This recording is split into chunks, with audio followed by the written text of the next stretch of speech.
Chapter 21, A Crisis After Another, To Our Fallen Brothers, and the Freedom of Greece. Oh! Dilios shouted and raised his fist triumphantly. Oh! We all chanted. Ah!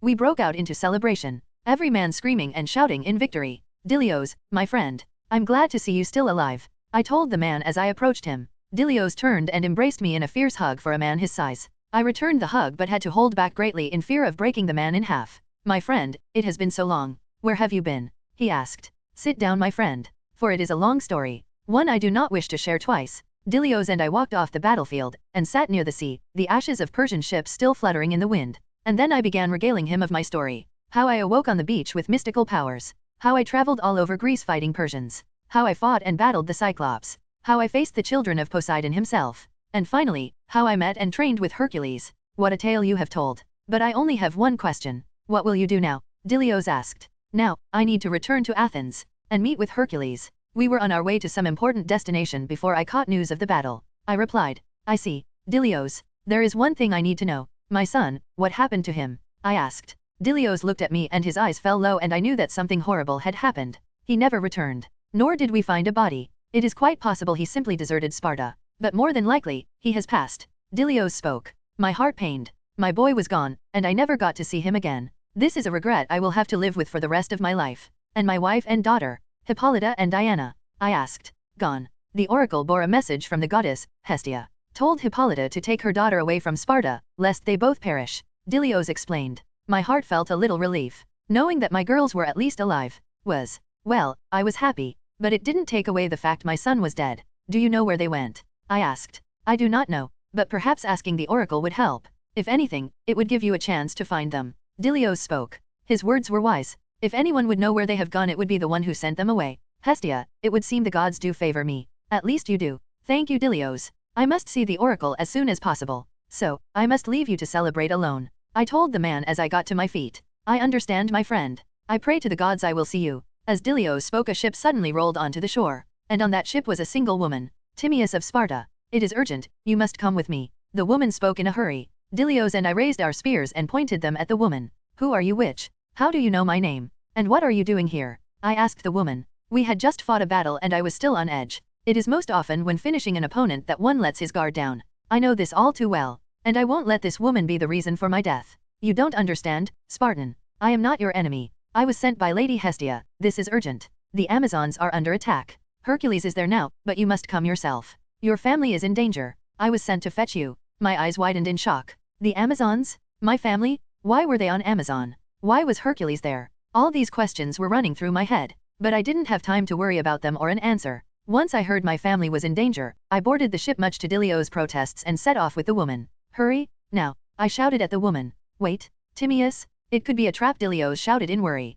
Maybe, but if she speaks the truth, then my girls need me. I told the man. And if you lie, you die. My threat seemed to concern the woman as she tensed up immensely. I don't care if she's scared. All I know is I'm going to save my girls, and may the gods have mercy on any man or monster foolish enough to try and stop me. XXX. Amazonia. Amazons unite. Hippolyta, queen of the Amazons and the woman Hippolyta of Sparta was named after, shouted to the top of her lungs, blood dripping from her face, which had been dyed red completely. She stood defiantly with her sisters as they fended off Triton's forces of the sea. Cease this action, Triton. It is beneath you, Hercules shouted as he tossed Triton across the fields of Themyscira. Never. Father has given me a mission and I will see it through. These girls have committed treason against Greece, and they must be punished. Triton spoke as he raised his trident. You've already slain the girl's mother. Must she die for no reason? Use your head, Triton. What could these two have done to endanger Greece or Olympus? Nothing. You are only blindly following the words of your father. A man so conceited and arrogant that he believes anything that doesn't bend to his will is to be destroyed. What does that say about you or the rest of us?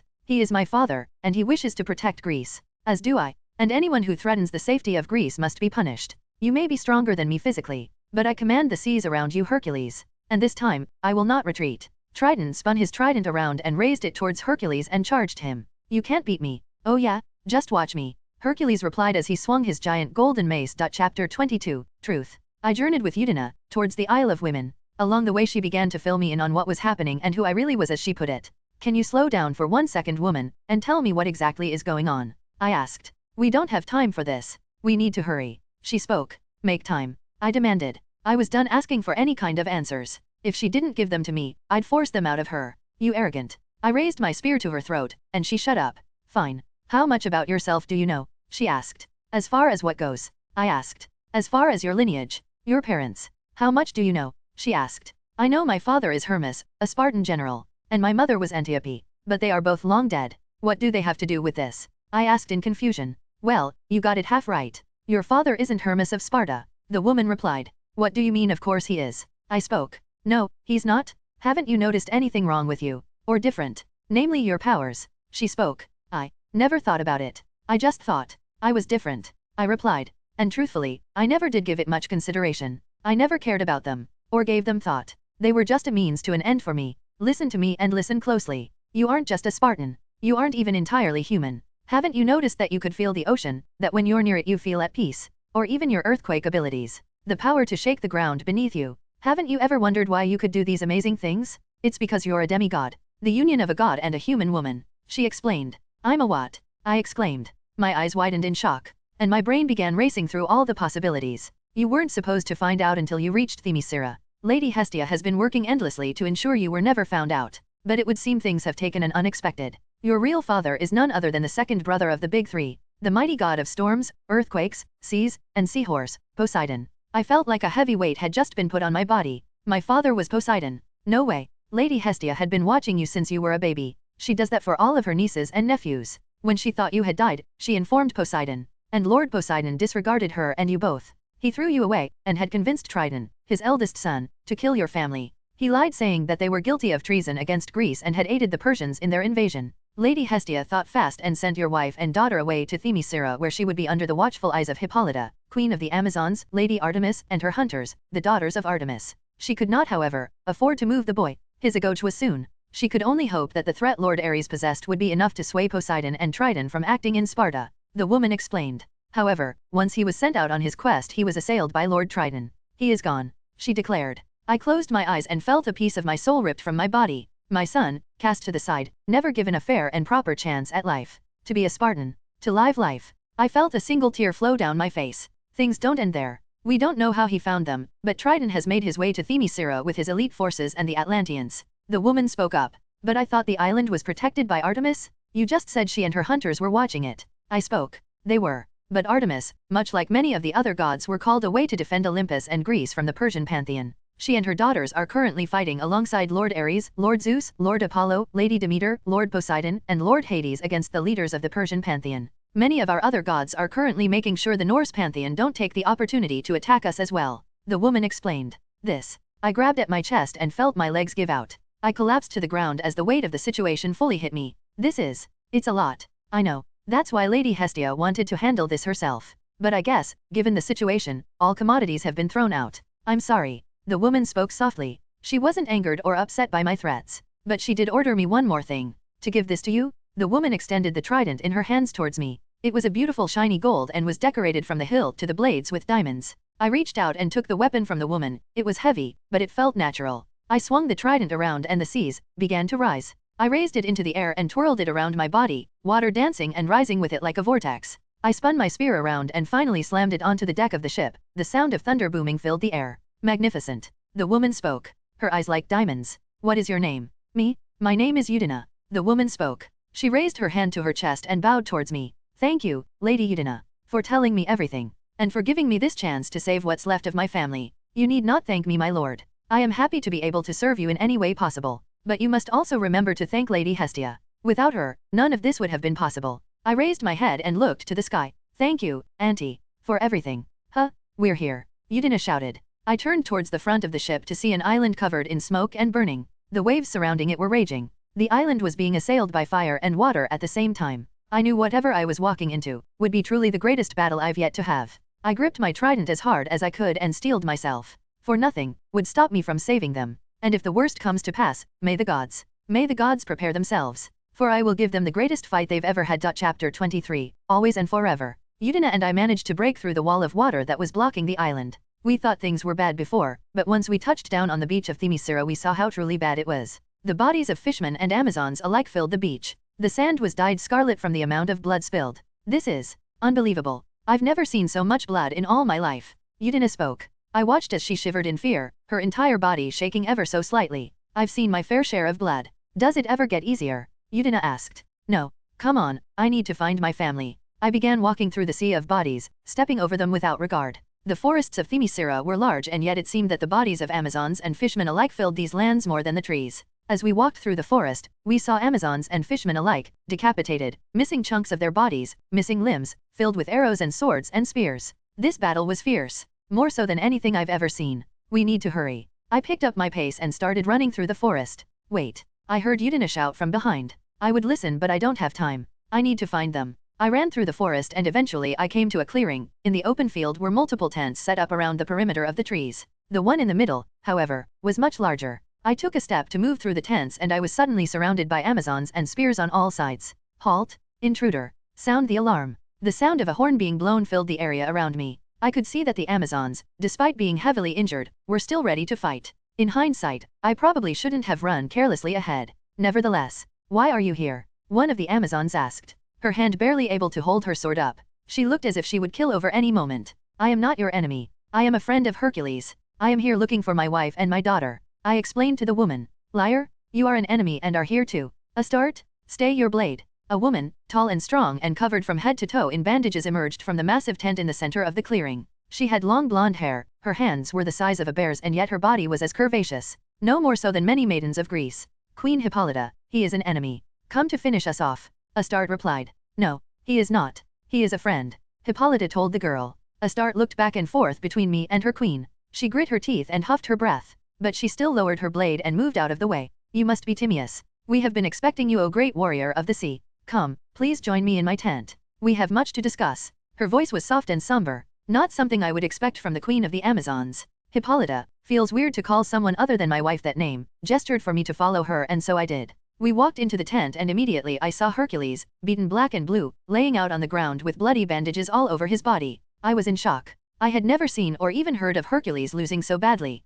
I am sure this shocks you. We were just as amazed. Hippolyta spoke. What happened? It was Poseidon. Hercules and Triton were locked in fierce combat. Hercules was defending the little girl. That's when Poseidon struck. He ran Hercules through the back with his trident and proceeded to pummel him. Hippolyta explained. What happened to them? What happened to my family? I shouted. Hippolyta got to her feet and gestured for me to follow her. And I did. She led me down through a secret passage in her tent to a cave. The room was darkly lit and there were strange markings all around. And at the center of the room, laying atop a stone pillar, was my wife, Hippolyta. I am sorry. We tried our best to save her, but she is not long for this life. I will leave you to say your goodbyes. Hippolyta spoke. She then bowed and curtly left the room we were in. I dropped my weapons, and slowly walked towards the stone pillar. I saw my vision blur and my heart ache. I saw the wounds on her body, the many cuts and scrapes and holes. You would never have gone down without a fight, my love. I didn't say. I couldn't find the strength to speak. But I knew. I knew she would have done anything to save our little girl. Our little girl, I had no idea where she was.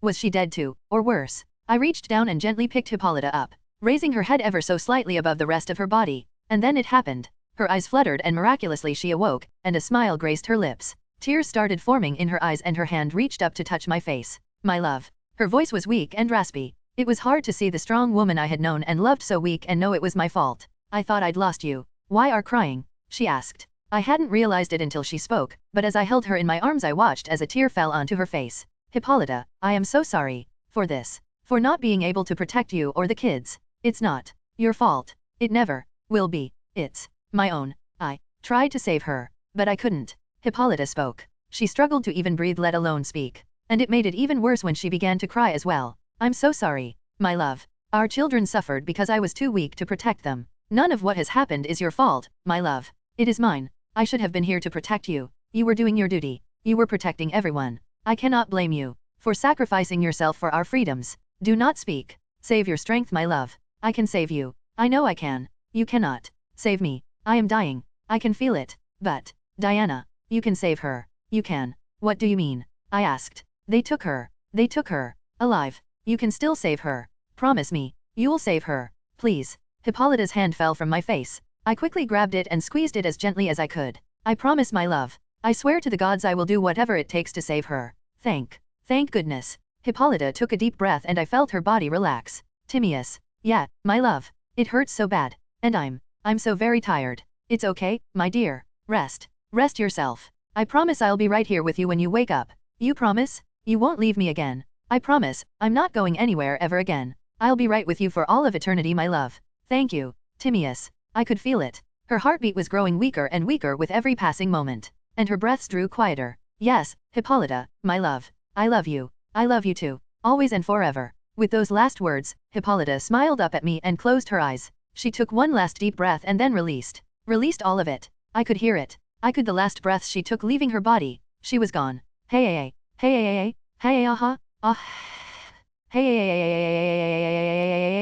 Hippolyta. I slowly built up to a full scream, and then with all of my might I screamed to the top of my lungs as I held on to the lifeless body of my wife of more than 20 years. Chapter 25, Triton's Grief. At the same time Timaeus arrived at Themyscira, Triton, Knight of the Sea, along with his sister and father, all returned to Olympus. What a victorious day. We slaughtered traitors and showed those whore Amazons. Oh, what a glorious day indeed. We couldn't have done it without Lord Triton and Lord Poseidon, or Lady Chimapolia. Ha ha ha ha, to our gods and goddess. Cheers. Triton heard the banter and cheers of his men below, while sitting on his throne. Listen to them. I don't remember the last time they were this lively. Things have certainly been entertaining as of late, haven't they, brother? Chimapolia asked Triton as she looked down at the partying fishmen below. No, they haven't, and yet I feel like something is wrong, Triton replied. Chimapolia looked up from her subjects and turned her gaze to her brother inquisitively. What do you mean, brother? What could be so wrong with a fine victory? You even managed to crush that fool Hercules. With father's help, of course, but a victory is a victory nonetheless.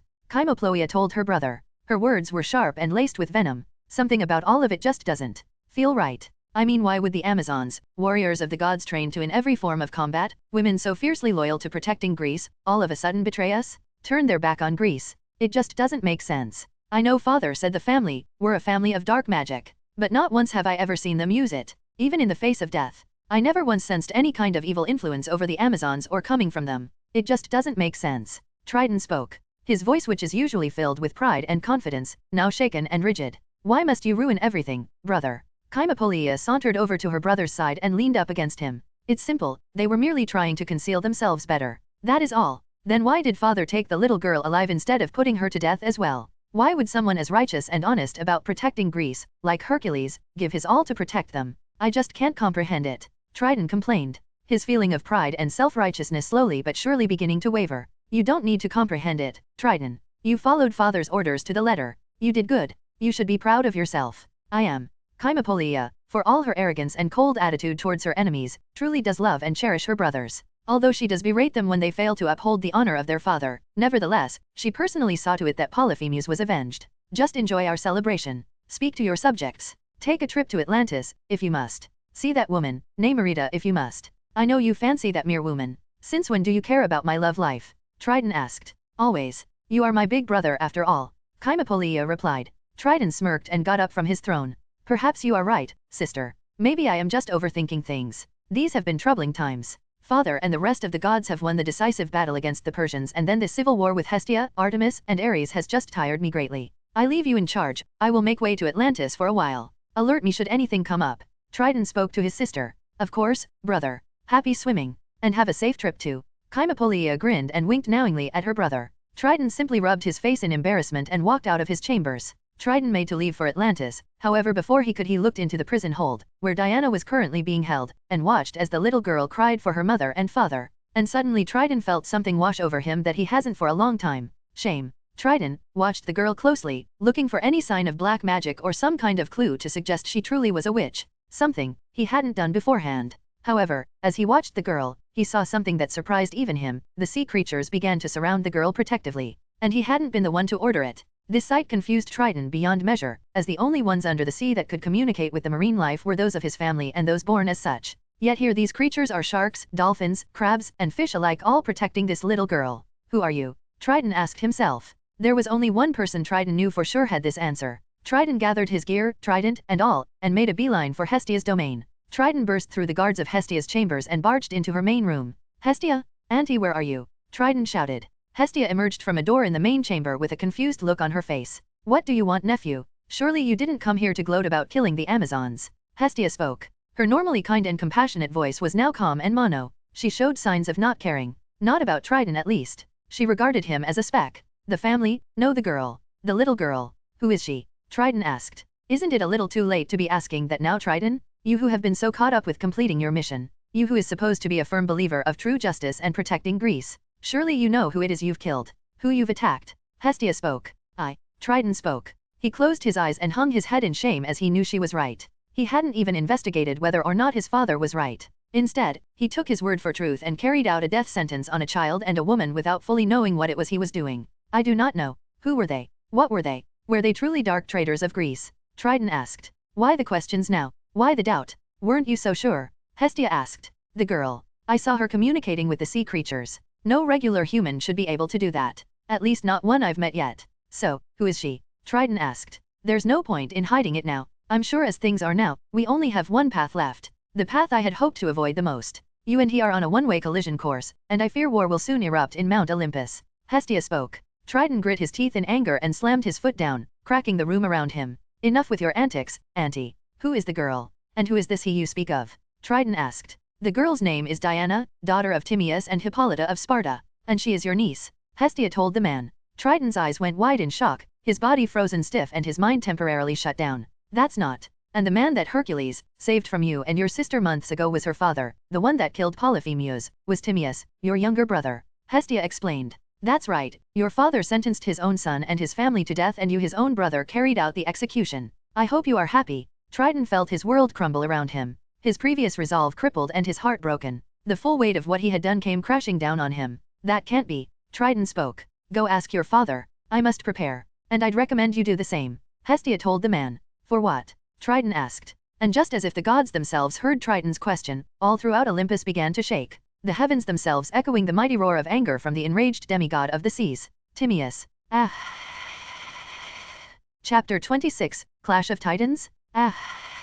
His screams sent out shockwaves, powerful enough to shake the world. From Themyscira to Olympus, streaks of black lightning flashed in the sky. His aura was heavy, so heavy that it felt like I was going to pass out. Then suddenly Timaeus exploded out of the room. The force of his exit knocked me into the walls with enough force to crack them. Ugh. I grunted. It felt like some of my injuries had reopened, but I didn't have time to worry about them right now. I needed to stop him before he did something drastic. I ran to the front of my tent, to see Hercules had awakened. Apparently, the loud noise was more than enough to jerk him from his slumber. Hippolyta, what happened? Hercules asked. Timaeus. His anger has taken over him. He's out of control. I told the man. Hercules hopped to his feet, wincing in pain as he did, and began running towards the shoreline. Where is he going? I asked. The only places I can think of right now are Atlantis or Mount Olympus. Hercules replied. He has no way to get to either place, let alone get off the island. No, he has a way. He's Poseidon's son after all, Hercules stated. The realization hit me. That's right, the sea. We have to catch him. If he makes it to the shoreline, then we won't be able to follow. We continued running as fast as we could in our condition. But it didn't matter. The moment the beach came into eyesight, all we saw was a massive wave heading away from the island. What do we do now? I asked. What can we do? Hercules replied. He rubbed his face and sighed. Watch the boy, I'll go after him. Hercules spoke. He turned and ran back to the camp, leaving me and a few warriors who were watching the beach behind. Prepare Hercules' ship. I told the women. Yes, my queen. They both replied. I then turned and began walking back to the camp as well. We need to prepare our defenses and heal our injuries. XXX. Triton, where are you going? Chimapolia asked. Triton had suddenly burst into his throne room again and donned his armor and grabbed his trident. The look on his face was one of anger and fear and even sadness. All of these emotions radiated off of the man in waves. Prepare yourself, sister. Our brother is coming. Triton spoke. Chimapolia was filled with shock. What? Who's coming? Chimapolia asked. Just hurry. Triton replied. All troops to your battle stations. Triton shouted to his soldiers below. The oceans are the first layers of Mount Olympus, meaning when he gets here, he'll run straight into us. Triton's forces immediately began putting their gear back on and readied themselves. XXX. Timaeus swam. No glided through the ocean itself. The force behind his movement summoning massive waves. His roar loud and strong. It sounds like thunder. The people of Greece see this coming storm and head inland. The usually calm and collected, Timaeus, given into anger, made a straight line towards Athens, not Mount Olympus itself. His body crashed onto the giant mass with enough force to cause an avalanche. With his target just above him, he climbed. What would take a normal man, hours, maybe even days, took Timaeus all of 30 minutes. The moment he reached the portal to Mount Olympus, Timaeus threw himself into the portal. Had he been human, this action would have blown him back down the mountain or maybe would have torn him to pieces. Thankfully he isn't human. Not completely anyway. The moment Timaeus entered into Mount Olympus, all of the gods felt his presence. Timaeus looked out over the vast sea in front of him and dove straight into them. This sea was different from the one on Earth. It's much denser and far larger. This sea houses every single Olympian creature. Only a portion of it is Triton's domain. If it were to be mapped, it would be like this. Triton's domain is in the front, a large city of fishmen and the main guard of Poseidon's forces. Just to the east in a much smaller, although still large portion of the Sea of Olympus, is Chimapolia's domain, where the artifacts of the ocean are held. The vast remaining amount of the sea belonged to Poseidon. XXX. He's here? All troops prepare for battle, Triton exclaimed. He had moved his forces back to the mainland. He did not want to risk his citizens' safety, fighting his brother in his own kingdom. Triton's forces observed the seas of Olympus, trying to spot the enemy's location so that they weren't caught off guard. The two-legged shark man used a telescope to look out across the sea, and suddenly felt his blood freeze when he saw the wave heading towards them. And in the center of that wave was a man with blonde hair and glowing white eyes. The intruder's here. Head shouted. Alarms sounded off across the legion of fishmen. Chimapolia summoned the water to her body and grew to at least 100 meters. Triton spun his trident around and the two siblings rushed into the water with their forces right behind them. Chimapolia tried her best to stop Timaeus but was quickly and effortless swatted back down to the ground. Timaeus and Triton lunged at each other at speeds no human could ever hope to achieve. Triton took one look at his brother and grit his teeth. There was no reason, no mind, only a beast in front of him. Timaeus grabbed his trident and shot out of the wave, launching himself towards Triton. Triton raised his trident and reeled back. The two men gathered all of their strength. Timaeus covered his spear with a quake bubble and swung it down towards Triton. Triton, not willing to back down, covered his trident in water and swung it with all his might right at his brother. The two men's tridents then collided. Or they would have. But the quake bubble and the water that Triton had prevented the two from even touching. The force between the two half-gods split the skies apart. Torrents of energy radiated out from their point of impact. Black lightning danced around Timaeus' trident and the ocean below swirled around like a whirlpool. Chimapolia composed herself and got to her feet. When she looked up into the sky her eyes widened. Their tridents. They aren't touching each other. Chimapolia exclaimed in shock. She had never seen something so fierce from anyone other than her father and her uncles. And they were full gods. She knew Triton was strong. Stronger than most other demigods, and he was even able to match some full gods in battle, like Ares and Hercules. But she had never seen him go all out. And from the look on his face, the strain, she knew he wasn't holding back. So that begged the question, who was this man that was currently fighting him? Was he really their brother? If so, why did he kill Polyphemus? Why did her father send them after him? These questions were pushed to the back of her mind when she heard his voice, his roar. Ack. Timaeus used all of his strength and with one final push, slammed Triton down into the sea. The force of the blow pushed the very Sea of Olympus into the skies and shook the city with force. Gah! Triton grunted and coughed up blood. His hands were bleeding from gripping his trident so hard. Timaeus, not wasting his time, rushed the injured half-god. His trident primed and ready to kill, but that's when it happened. Just before Timaeus could deliver the finishing blow, a massive wave hit the man and drove him into the ground. Pathetic children. You can't even handle one ant? And you call yourselves gods? Triton and Chimapolia both looked up towards the voice. Triton in shame and Chimapolia in fear. There was only one person who could inspire such emotions, their father. Poseidon had arrived and along with him was little Diana in his hands, unconscious and eyes swollen from all her crying. See, how easy it was. Poseidon spoke. He pointed out how come the seas were now to his kids and the fishmen behind them, who weren't even able help at all. You should be able to do at least that. Triton believed the man had been slain by that attack. After all it was his father. But one thing rushed to the man's mind. Why? Why father? He was my brother? Your son. Why did it come to this? Triton asked. I can only assume Hestia told you. Damn that woman and her mouth. Yes, he was your brother. As to why you don't need to know. Only know that it was my order. That is it, boy. Poseidon told the man. Now that he is dead, for good, there is no further reason to dash. Just as Poseidon was relishing in his victory, the sea shook. Once more, the god turned his attention back towards the ocean, focusing intently on the rising waves. Timaeus emerged from the waves, bloody, but alive. He glared at the god and when he saw his daughter, he rushed towards the man. Foolish boy, I am Poseidon, god of the seas. You will taste no victory. Poseidon spoke. Give my daughter back. Timaeus shouted. He raised his trident and smashed it down over Poseidon's head. Poseidon dropped the girl to Triton and raised his own trident up to defend himself. The moment the two tridents met, Poseidon was forced backwards, stunning the man. He was surprised by the amount of strength the boy had. Maybe you aren't such a failure after all. Had I known killing one woman would make you so strong, I would have sunk all of Sparta into the seas. Triton was shocked by this declaration as was Chimapolia. The blatant disregard Poseidon had for their people was appalling. Their own father didn't care about their lives. But you aren't ready for this stage, boy. Poseidon raised his hand and grabbed by his neck. Why? Poseidon in all of his arrogance, let his guard down for a moment and in that moment Timaeus managed to drag his trident down Poseidon's face, cutting him open from his head to his waist. Ag! Poseidon shouted. You human piece of shit. Die. Poseidon raised his trident. Timaeus tried to block it with his own, but Poseidon's force shattered the weapon and pierced Timaeus through his chest. Timaeus fell into the sea below. The last thing he saw before passing out was his daughter's red eyes. Chapter 27, Seeking a Weapon. Ugh. I awoke with a searing pain in my chest. I don't remember anything that happened after I saw Hippolyta. I looked around the foreign room, trying to figure out where I was, and why was it so hot. Settle down, you shouldn't move too much. If you do, your wounds will open up again. A woman's voice spoke to me from the corner of the room. You're one stubborn guy, you know that, cousin. But I must say, I am impressed. To injure Poseidon is no small feat. Who are you? I asked. Oh, can't you tell? She asked whimsically. She approached me with a sword and shield, each bearing the insignia of an owl on them. I'm Athena, and you little Timaeus, have caused quite a stir in Olympus. Athens spoke. What happened? I asked. You don't remember? She asked. No, I remember holding on to my wife and then nothing. I answered honestly. She's the goddess of knowledge and wisdom and battle strategy. No point lying to her. You stormed Mount Olympus in a rage. All of the gods felt your angered presence as soon as you arrived. You battled Triton and his sister and managed to overpower them both. And then you foolishly challenged Poseidon. And actually, managed to harm him. Bravo. If only you had composed yourself.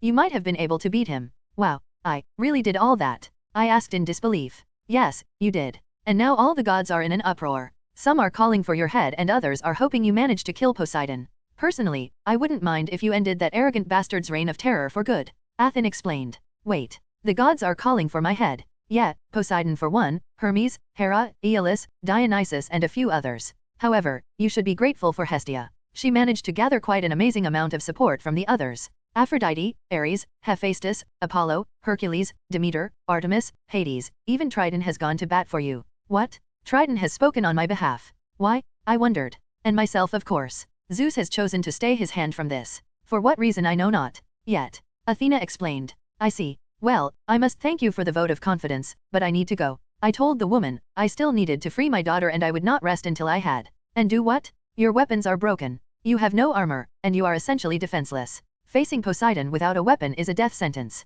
Athena spoke. I had a weapon last time, and apparently all I was able to do was injure him. What will the difference make? I asked the woman. It will make all the difference because this time, it will be your weapon. I was confused by what she meant. Was the last trident I wielded not my own weapon? I can tell you're confused. When a god has their weapon forged, they themselves take part in it. When Poseidon, Hades, and Zeus had their respective weapons forged, they each gave a piece of themselves to the Cyclopes, so that the weapons would come out stronger than any before. When Hestia gifted you that trident, it was so you could face Triton, not Poseidon. It wasn't really yours. Athena explained to me. So, I need to make a weapon of my own? How will that make me stronger? I asked. The same way it made Poseidon stronger. It will truly be yours. Your essence, your power, your will. I heard another woman's voice. I turned towards the entrance of the room we were in and saw a rather small woman with beautiful blonde hair and soft blue eyes walk into the room. Hello, nephew. We haven't properly met. I am Hestia. The woman spoke. Lady Auntie Hestia, it's an honor to finally meet you. Thank you so much for everything you've done for my family.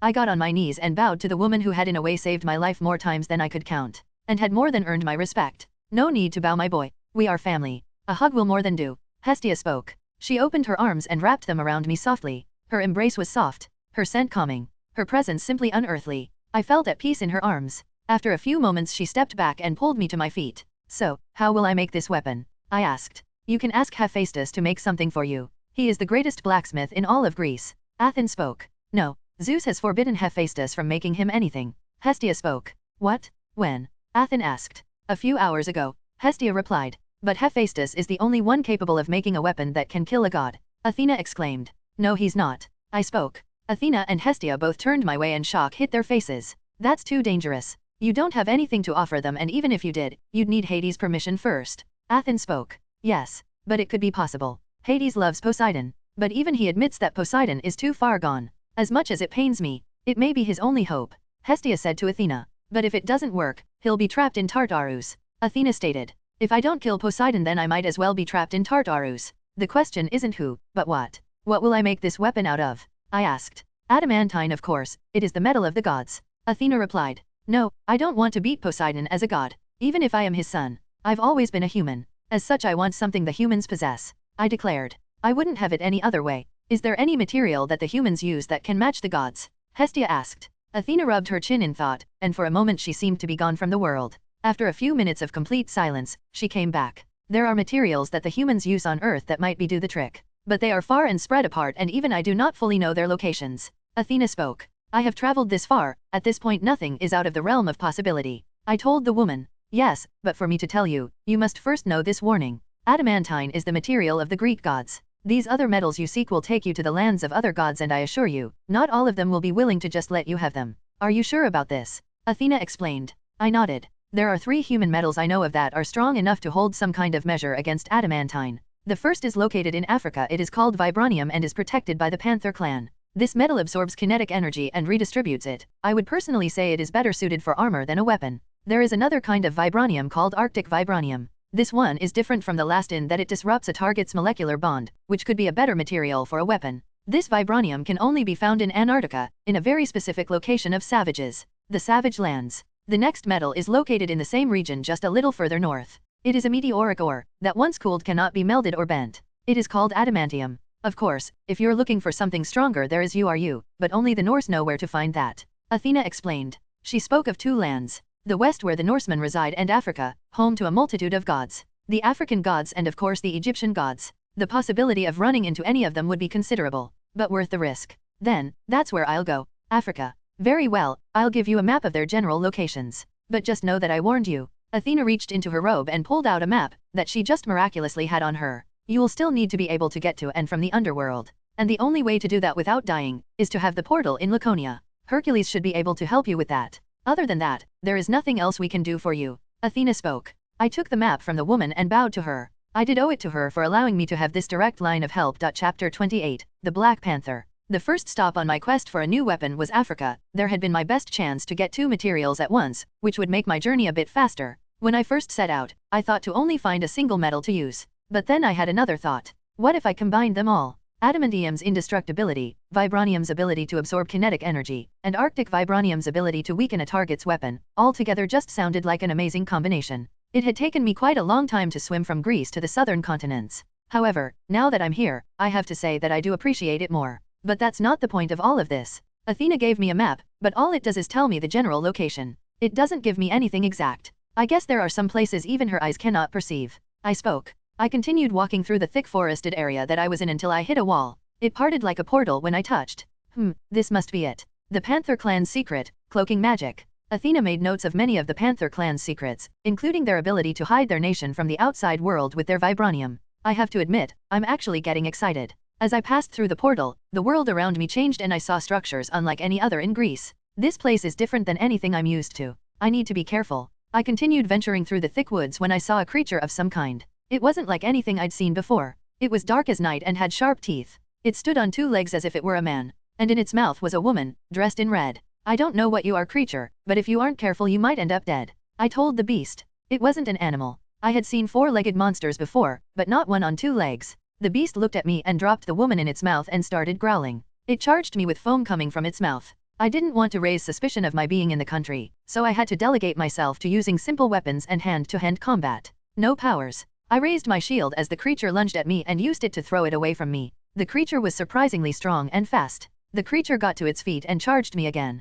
This time, I raised my arms and caught the creature by its neck. I slammed it on the ground and twisted its neck around. I watched as it dropped to the floor dead. I made sure its breathing had stopped before turning my eyes away from it. I have heard of many creatures capable of feigning death only to catch their opponents off guard. Once I was sure the creature was dead, I made my way over to the woman. She had on red and silver armor and was bald. Her body was covered in wounds, claw and teeth marks could be seen all over her. I leaned down and placed my fingers on her neck. Dead. Yes, as you will be. I looked up to see a man in a black suit with panther teeth and claws lunging at me. I caught the man in the air and tossed him into a nearby tree. Arg, you bastard. You will pay for your crimes. The man spoke. I don't know what you're talking about. I just got here. The one who killed the woman was that thing over there. I pointed to the black creature lying on the ground before us. The man in the panther suit seemed to be intrigued by the creature as the moment he laid eyes on it he made his way to it. A black devil. You killed one? How? The man asked. I didn't know what a black devil was, but whatever it was it seemed to spook the man. I twisted its neck all the way around. I replied.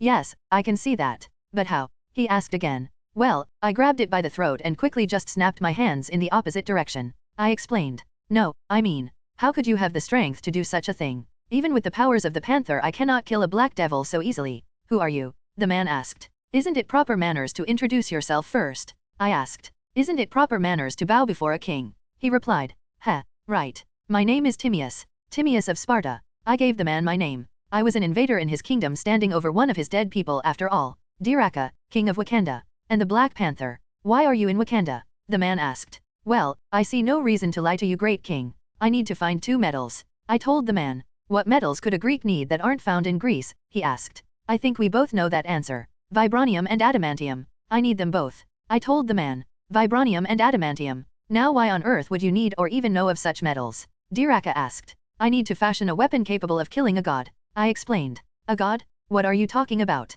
Diraka asked. He was surprised by my easy admission and wondered why he. My father is Poseidon, the god of the seas, and he had my family killed. My son and my wife both. And he kidnapped my daughter. I have to get her back and I'll do whatever it takes to do it. Even if I must kill my father. But I can't do anything if I do not have a weapon capable of fighting him. I explained to the man. Diraka listened closely as I explained to him my reason for needing the materials. And I could see by the look on his face that he was troubled.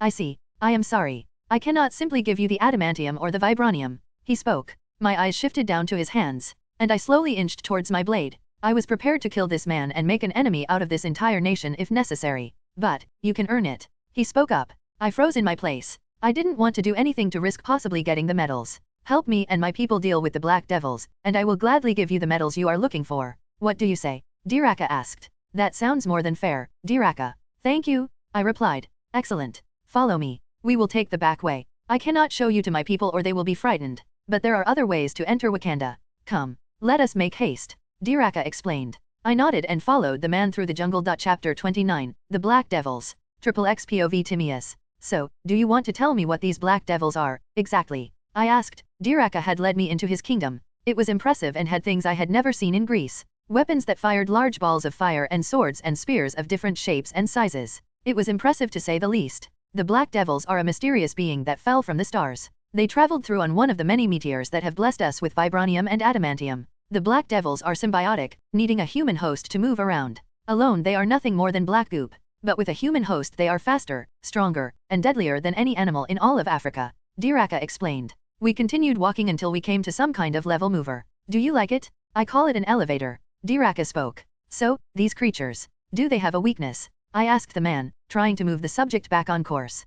Yes. They do have some weaknesses. One reliable one we've found is sound. They react violently to sound-based attacks. And fire very large fires. Diraka explained. I see. I can't produce either. But that's not how I killed the one in the jungle. I told the man. I know, you merely disabled the host. That is why I checked it afterwards. However, being able to overpower one with sheer brute force alone is a feat in and of itself. Okay, what is your plan to get rid of them? I don't really want to spend too much time here. I have other places I need to go. I told the man. A little patience my friend will go a long way. I know your plight. But if you rush in with an angered mind and untempered reason, you will only fail yourself. Diraka told me. He seemed wiser than any I have met in Greece, and the fact that his people have made strides in places Greece hasn't even thought of speaks for him and his people. My scouts have found their main base. You and I are going to go and blow it to the heavens. How does that sound for convenience? Diraka asked with a more than smug smirk on his face. If it'll get me what I need so be it. When do we leave? I asked the man. As soon as we get you better armed and suited. Diraka spoke. I guess I was a little underdressed compared to him and his people. XXX. Alright. Pay attention and listen. The time has come for us to end the threat of the Black Devils, once and for all. We will assail their compound in the southern regions of Wakanda, just near the Panther Shrine. You have your fire. We will plant these fire pikes. We will plant these inside the Black Devil's crypt and together they will unite a spark that will end the Black Devils once and for all. Diraka had been explaining his plan of attack to his troops in the main hall of the Panther, while I was sitting behind him in a different room. Once the meeting was done and his forces ready, Diraka came into the back room and spoke to me. Are you ready to go? Diraka asked. Of course. With our goal in mind and preparations made, Diraka and I made our way to the Black Devil's nest. I had been given some kind of armor. I did not know what to call it. All I know is it made our greaves and bracers look weak and frail. I followed Diraka through the jungle. He was a fast man. Faster than any human I've ever met. But I was still faster. The trip was short, and no words were spoken. We were both too focused on the task at hand to speak needless words. Diraka's people were on the line, and I needed those medals. Nothing else mattered at this point. We moved in the light of day, so that we could better see our enemies, and when we arrived at the Black Devil's nest all we saw around it were the littered bones of humans and animals. We are here. I hope you are ready, son of Poseidon. As ready as I'll ever be. Let's get this over with. I ran into the nest with Diraka behind me. He ignited some kind of strange stick that illuminated the walls around us and, by the gods, there were small black creatures all over the place. I mumbled in shock. Focus, this is only one entrance. My people are currently focused on drawing their attention. We must be fast. Diraka spoke. Well, they didn't do a very good job, because we've got incoming. I shouted. As I had seen a horde of those same black creatures running at us. Diraka pulled some kind of device out of his pocket and threw it at the horde. The tunnel was then filled with some kind loud screeching noise, that made the creatures writhe in agony. Underneath all of that blackness were people, each of them pale. Now, use the fire pikes. Diraka shouted. I grabbed the little pike that Diraka had given me and ignited it just as he showed me. I then quickly threw the pike into the crowd of creatures and watched as it suddenly engulfed all of the creatures in a blaze. Diraka continued running and forced his way through the pillar of flames. I followed after him. Not like I needed to be worried about fire, at this point I'm sure it couldn't do much to me. We continued our venture into the nest. This seemed to be an easy quest. I didn't know what was so hard about getting rid of these things. They were very easy to kill. Or at least I thought so. The moment Diraka and I entered the main chamber, I saw exactly how many of these creatures there. There were easily thousands of them. Maybe as much as Xerxes' army. And floating in the center was one with an all-black sword and a red mark on his chest. He appeared to be sleeping. Stuck in a slumber. The moment we entered, the creatures that were protecting the man in the middle of the room suddenly turned and hissed at us. Diraka, there are too many of them for us handle this way. Get back. I'll hold them off, you do what you need to do. I told the man. How do you plan on handling so many of them alone? Diraka asked in an almost panicked voice. I raised my fist and swung it towards the horde in front of us and the air cracked. A wave of destruction rushed out from my fist and the horde was suddenly parted. I couldn't use my full strength lest I wanted to bring the ceiling down on top of us, but something this small should be enough to at least keep them off of us. What was that? Diraka asked. An earthquake. Now, hurry. The longer we're in here the more likely we'll be overcome. Look, they're already gathering again. I told the man. I pointed to the numerous amounts of devils gathering again and he nodded. Null. One of the creatures hissed. You can speak? What the hell is null? I asked the creature. I looked up to the floating man in the chamber. The devils were pulling themselves together, as if they were trying to merge into one thing, and it seemed like they were almost finished. Whatever this null is, I don't think it's something virtuous. I need to destroy whatever that is. I jumped into the air, towards the man. But the creatures formed some kind of giant wall and blocked my path. I raised my fist and punched towards them, sending another quake at them. The wall split apart partially, but quickly formed back together again. The wall then sent out large tendrils that grabbed hold of me. I pulled out my sword and cut the tendrils off of my body, preventing them from trying to take me over. Once I was free, I grabbed my sword and channeled a quake through it. I then slashed at the wall in front of me and watched as it was cut to pieces. With the wall out of the way, I rushed towards the man that was forming in the room. I tried to cut his head off with my sword, but the moment I approached him, his eyes shot open and with one swing of his blade, I was sent flying. I hit the ground hard and grabbed at my bleeding head. How? I was confused on how this thing was able to make me bleed so easily. I looked up and watched as the man thing tried moving around. His aura was ominous and heavy, but something was wrong. It seemed like he wasn't ready, like he was somewhere else, stuck in place. HNNN. Not eat. The man growled. He then fell back into his sleep. His body looked like it was fading in and out. I think that these creatures are trying to bring whatever this guy is to this place. I need to destroy this place, no more holding back. Just as I was about to strike, Diraka came running back into the room. Diraka, are you finished? I asked the man. Honestly, it didn't matter, but if we could both get out of there. Yes, we must hurry, this nest is about to flooded with sound and fire. What is that? Diraka asked, having seen the man floating in the middle of the room. Trouble. Go hurry, I will be behind you. Diraka didn't hesitate to turn and run. Whatever it is I felt, he must have felt it too. I don't know if this will kill it, but I can at the very least buy us time. I raised my fist and with all my strength I struck the ceiling. The entire nest shook. Hopefully this will keep them trapped down here. I then turned and ran along the pathway back to the entrance to the nest, catching up with Diraka in no time. What did you do? It feels like the entire world is shaking. Diraka asked. Hopefully, I destroyed them all. When are those fire pikes going to go up? I asked. Diraka and I exited the nest, and as soon as we did, the entire nest exploded. Arg. I grunted as I was blown away by the explosion. Asterisk key? The screeching sound of the devils filled the jungle. Are you insane? I asked the man beside me. He was in bad shape. His suit completely torn, and his body burned badly. If it weren't for the fact that I managed to cover him at the last second, he might not have survived that explosion. I know for a fact that any of his forces that were in there definitely didn't survive. Maybe a little. Diraka joked. He coughed heavily and spit up a muck of blood. But he laughed, nonetheless. What I would give to have a god's physique. You don't seem to be injured at all. Damn you, Diraka. You could have warned me that was going to happen. I told you we were going to blow them to the heavens. Did you think I was joking? Diraka asked. A little. But it worked, I think. I don't see anything left of the nest. Nothing but a massive crater. I told the man. Come on, idiot. Let's get you home. You still owe me. I told the man. I picked up his badly burned body and began the trek back to Wakanda. Though it seemed like we did it, there was still that gnawing feeling in the back of my mind that whatever that null was, it was still alive. Just somewhere else. XXX. Once we were back in Wakanda, I handed Diraka off to one of his personal bodyguards. At first the woman was a little aggressive, but after a few words from Diraka she lowered the tip of her spear from my neck. After waiting for the women to stabilize the man, I was finally led into the room. Diraka was in some kind of pool. His wounds were healing, slowly, but healing.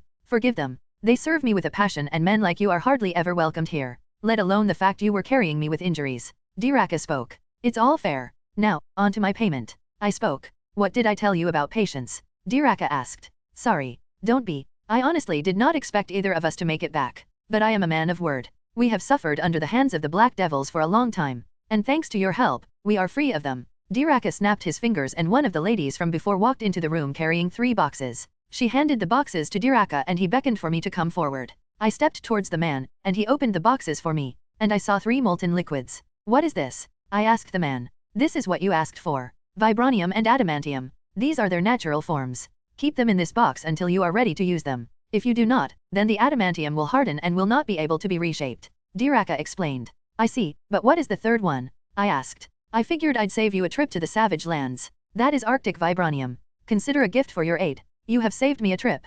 Thank you, Diraka. I appreciate it more than you know. I told the man. It was nice of him. I did not expect him to have all of the materials I was searching for. But then again, Wakanda is known for their use of vibranium. I don't suppose it would be uncommon for them to have access to both. Of course, my friend. If you are ever in Africa again, then please come by. All of Wakanda is your friend. Diraka spoke. I nodded happily. I bid Diraka farewell and made my way to leave Wakanda. However, I still had this feeling in the back of my mind that haunted me. Whatever Null was, he swatted me aside like it was nothing. And it seemed he wasn't even in his full strength. I can only hope that explosion killed him for good. Chapter 30, to Hades? With my objective already complete, I made to return to Greece. Once there I was met by Hercules. Ah, my friend. You've returned already. I was almost certain it would take you at least a few months. Hercules said to me. Hercules, what are you doing here? I asked. I was surprised to see he had been waiting for me, as I only just returned. Hestia is always watching, my friend. The moment you set foot back in Greece waters she sent me to meet you. You know how Auntie is. Anyway, we have much work to do. Hercules answered. What was it like in Tartarus? Anything I should be wary of? I asked the man. Yes, everything. Hercules replied. We journeyed to Laconia, the city where Hercules managed to get into the underworld. We entered through a portal in the side of a mountain, too far for any human to reach through normal means. The moment we were through on the other side everything changed. The world was dark and fiery. The endless bones of the dead littered the floor, and the screams of the souls filled my ears. And waiting in the middle of this river of death was who I must assume to be the shepherd of the dead. Karen. Karen? Old friend. It is good to see you again. Hercules exclaimed. Not you again. Aren't you dead yet? Karen asked annoyedly. Karen seemed to be genuinely annoyed by Hercules' presence. Whatever history they have seems to be bitter. Why are you two here? Karen asked. We need to see Hades. Can you guide us to his palace once again, Karen? Hercules asked. I will not take you anywhere, Hercules. Not after the last time you stiffed me. Karen spoke. I promise this time, I will do no such thing. I have the full payment and double just for you. Hercules spoke. He reached into his robes and pulled out a bag full of drachmae, which got Karen's attention. Karen snatched the bag and began counting the drachmae out loud. After confirming the bag's contents, he shoved into his robe. Fine, come aboard. Karen grunted. Hercules laughed and pulled me along with him onto Karen's boat and we began making our way into the underworld. As we floated above the burning cities and people, I noticed a bunch of objects floating in the air, photos, money, watches, trinkets, small things, the lost hopes and dreams of the dead, their most prized treasures forever out of their reach. Karen spoke to me. I looked up at the man and he nodded. Forever dead and gone. A fitting punishment. He spoke. And to be fair, I agreed. Thousands of people died every day and not all of them virtuous. We're here. Karen spoke. I looked up from the suffering damned and saw a magnificent palace sitting right in the middle of it all. It was white and gold. It looked like it belonged to some rich prince. Uncle Hades always did have a passion for flair. Hercules spoke. It's really not what I expected. I told the man. Nothing ever is with Hades. Look alive. Hercules spoke. Karen stopped his boat at a dock just outside Hades' palace. This is where you get off. Do me a favor and don't come back. Karen spoke. Hercules and I hopped off the ferryman's boat and he sailed away. You ready to meet the Lord of the Underworld? Hercules asked. I nodded and Hercules led the way to the palace. As we approached, the castle doors suddenly flung open and the skulls on the walls caught fire. Hades was expecting us. Hercules spoke. He took the lead into the palace, and I followed behind him. The palace was a mix of grandeur and omen. I had expected everything to be on fire and black. But the gold and white hue of the palace was so offsetting that I didn't know what to expect anymore. Asterisk bark bark? The thunderous sound of barking filled the halls as the ground suddenly shook. Is that? I was asking when Hercules suddenly ran forward with his arms open.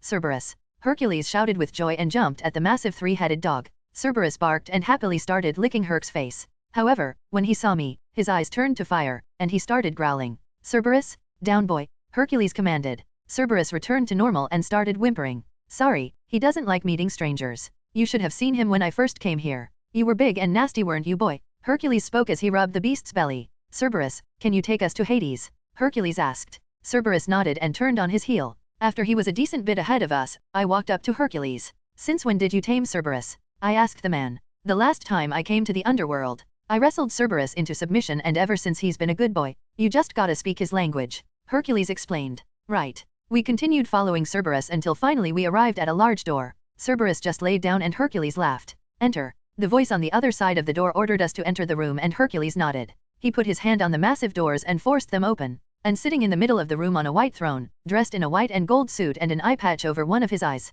He had silver hair and red eyes. He looked young, younger than Poseidon did at least. And yet he's supposed to be the eldest of the three brothers. Hello, nephews. I've been expecting you. Hades spoke. His voice was soft and calming yet powerful. I was at a complete loss for words. What? Cat got your tongue. Did you expect me to be some big and brooding monster? Hades asked me. Not to be disrespectful, uncle. But yes, I replied. Everyone always assumes that because I'm the king of the underworld that I'm some kind of monster. A lesson for you, nephew. Just because I rule the underworld doesn't make me inherently evil. I punish the evil, not the innocent. That should speak for itself. Hades explained. I nodded and Hades smiled. Now, on to the matter of your visit. Tell me why I should allow you to see the Cyclops. Hades asked, his demeanor changing on the dime. From calm and collected to angered and loud. And not a word from you, Hercules. I only want to hear from him. Hercules nodded and took a step back, letting me have the floor. I won't sugarcoat it or try to trick you, uncle. I need them. I have no other options.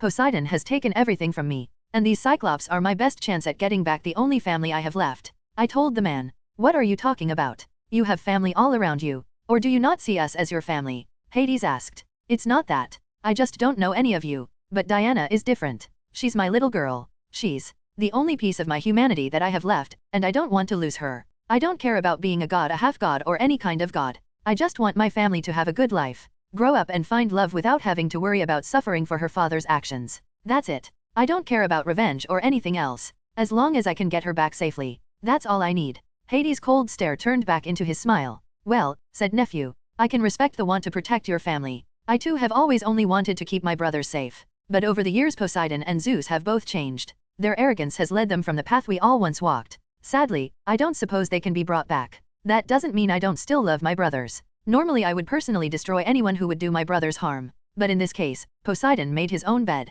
If he is to be brought down by your hands, then so be it. Hades spoke. He took a sip of his tea and then looked back up at me. I've heard your case and I've decided I will allow you to talk to the Cyclops. Whether or not they grant your wishes, up to them. Take Persephone with you. The Cyclops don't like me right now, but they do enjoy her company. Brontes will be the one you'll need to convince. He is the eldest of the three brothers and the one who commands them. Hades explained. I smiled and felt a weight lift off my chest by his generosity. I wish you well in your endeavors, nephews. I nodded in response and bowed to the man. No need to be. Hades doesn't really like it himself. I heard a woman's voice in my ear. When I opened my eyes, I saw only who I assumed to be Persephone. She was built strong. Her muscles were like those of the Amazons. She had beautiful black hair and soft brown eyes. Come on, cousin. I will take you to the Cyclops.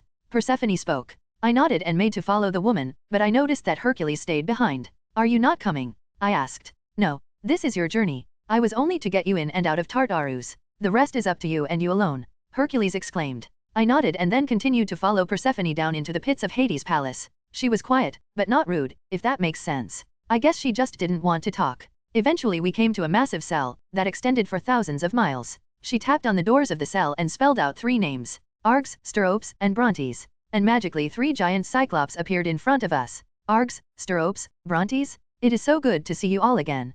Persephone spoke with a smile on her face. Persephone, as always, a pleasure. What can we do for you today? It's nothing for me, Args, it's actually for this one here. Persephone spoke. She pointed at me and then moved out of the way. And what do you want? Asterisk sniff sniff. Blood of Poseidon. Args roared and the 3 brothers all frowned. I need a weapon made. And I came to request you all make it. I told the giants. You want us to make you a weapon? Like the 3 brothers? The ones who locked us down here. Why would we do that? The biggest of the 3 brothers asked. The one I assumed to be Brontes. I know what it is that my father and uncles did to you. They used you and then wrongfully imprisoned you. And I am sorry for that? I spoke. So, what? The last brother, Steropes asked. We forged their weapons and fought their battles for them. We did. Our people did. We faced Kronos alongside the gods, and once they had won, they stuck us back in our hole. Why the hell should we help you? Are you going to free us? Brontes asked. His one eye aflame with anger. No, I replied. The 3 brothers snarled and glared. I had a feeling that if they could reach me, they would try to tear me apart on the spot.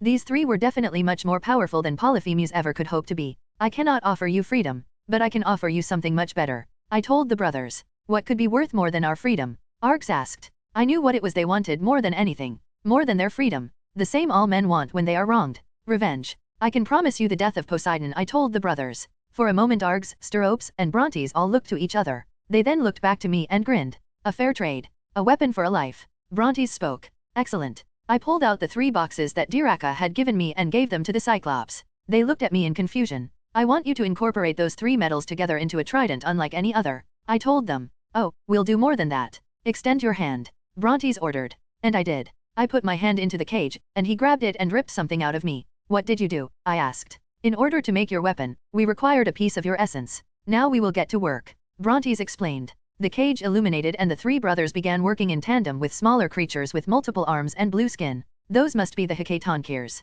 Just wait, princess. Daddy's coming. XXX. Atlantis. Triton, my love. What is the matter? Nemerida asked as she clung onto the man's arm, her bulging belly rubbing against him. Nemerida, I have made a mistake. Graver than any before. And I fear, it will cost me everything. Triton replied. My love, you worry too much. Forget about your father for just a moment and focus on something more important. Focus on your family. Your son. Nemerida grabbed Triton's hand and placed it softly on her stomach. I promise you, everything will be okay. Now, please come back to bed. Triton smiled softly and grabbed his wife, picking her up into his arms, and brought her back to the bed. He placed her down gently and then joined her. Triton wrapped his arms around Nemerida's back and placed them softly on her stomach. And the two returned to sleep. But not before Triton felt the waves above him shudder. There's a storm approaching. I just hope by the end you'll still be here with me, Triton whispered. Chapter 31, The Piercer of Heaven. The birth of the ultimate weapon? Asterisk clang, clang, clang, clang. The sound of metal bashing in metal rang out through all of the underworld as the legendary Cyclops forged my new trident.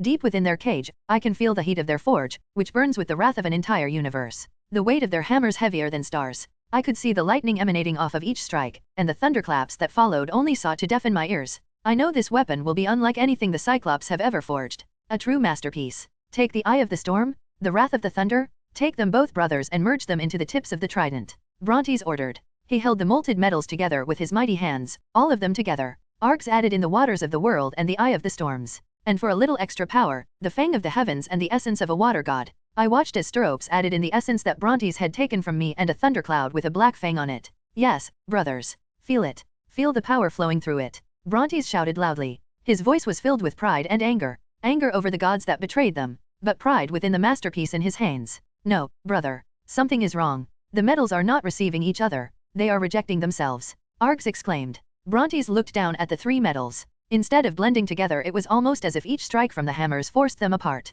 They need something to help bond them. Bring that to me. Brontes shouted to Steropes. Steropes quickly descended into his cage and fetched a glowing piece of metal and chucked it into the forge. By the power of the 3 elder Cyclops, we forged this trident with the power to tear the oceans, pierce the heavens, slay the stars and drown the abyss. Brontes waved his hands and suddenly a bright glow and magical glow filled the room. The heat from the forge grew even hotter. I knew something magical was about to happen. I watched as the heavens themselves suddenly tore open the skies and struck down into the forge. Bolts of lightning and waves of water rushed into it. The 3 Cyclops all came together and laughed at the phenomena in front of them. Then, as if it were alive, the trident rose from the fires of the forge. Emerging from the ashes and fires of a burned galaxy, that's right, entire galaxies were reduced to ashes to fuel this forge. The trident was beautiful. It was a beautiful aqua blue with a shellfish wrapped around the end of it. The trident had 2 gold rings just before the blade. And the hilt was like that of a fish's scales, blue and yellow in design. The 3 long blades at the end were jagged and silver. Saying it is beautiful is an understatement. I stuck my hand out and called for the blade, not vocally, but mentally,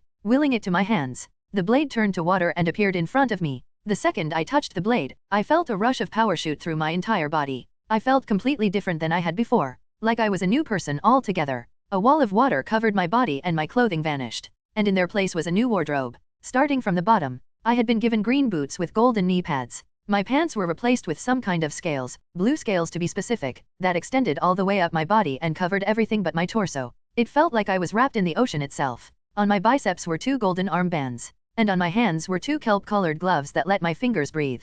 They were soft on the inside but rough to the touch on the outside. I had a new necklace that was made out of some kind of metal. All of it was brought together by a white and golden waistcoat with golden circular patterns, one which split in 2 at the front with a single cloth going down like a loincloth. and in the center of it was another figure piece like that of my trident with 3 blue jewels on the front of it. Look upon it, brothers. Our masterpiece. Completed. A suit of armor fit for a god along with the ultimate trident. A weapon worthy of the man to give us our vengeance. Brontes exclaimed. Steropes, Args, and Brontes all roared together in victory. We couldn't mix the 3 metals you wished for us to use alone. So, we had to add a 4th / a magical ore to help bond them all together smoothly. Args spoke. What do you mean? I asked. That their weapon is made of the adamantium, the vibranium, and the metal of the Titans, celestial bronze. A metal much stronger than adamantine. The Greek gods used the adamantine, while the Titans like Cronus and Aranos used this, celestial bronze. We were saving it in case we ever managed to escape this hellhole, but since you needed it to kill Poseidon, we figured we'd let you put it to good use. Brontes explained. I didn't like the idea of using adamantine, the metal of the gods like Poseidon. I wanted this weapon to be entirely human-made. But I guess, now isn't the time to be choosy. No, this weapon is perfect. And this suit? I asked. The same as the weapon. Each was made using your essence, which means they took the form of whatever your true self was, that of the god of the seas. The armor is made of the same materials of the weapon. The only thing that does not make up the entirety of your suit is the adamantium. We could not make it flexible enough to work as armor, so instead we fashioned your greaves, knee pads, and part of your gloves with them. See, the back part of your gloves are made of adamantium. That part of the glove does not bend, it doesn't need to. So, in case you need to block an attack, your gloves will be perfect. And your suit, the rest of it, is made to absorb kinetic energy. Honestly, you were smart to give us such metals for use. You now have a weapon that cannot be shattered and a suit of armor that cannot be destroyed. Args explained to me. Now, raise your spear to heavens, give it a name and let all of creation know who you are. Brontes roared. I raised the trident to the sky and began thinking of a name.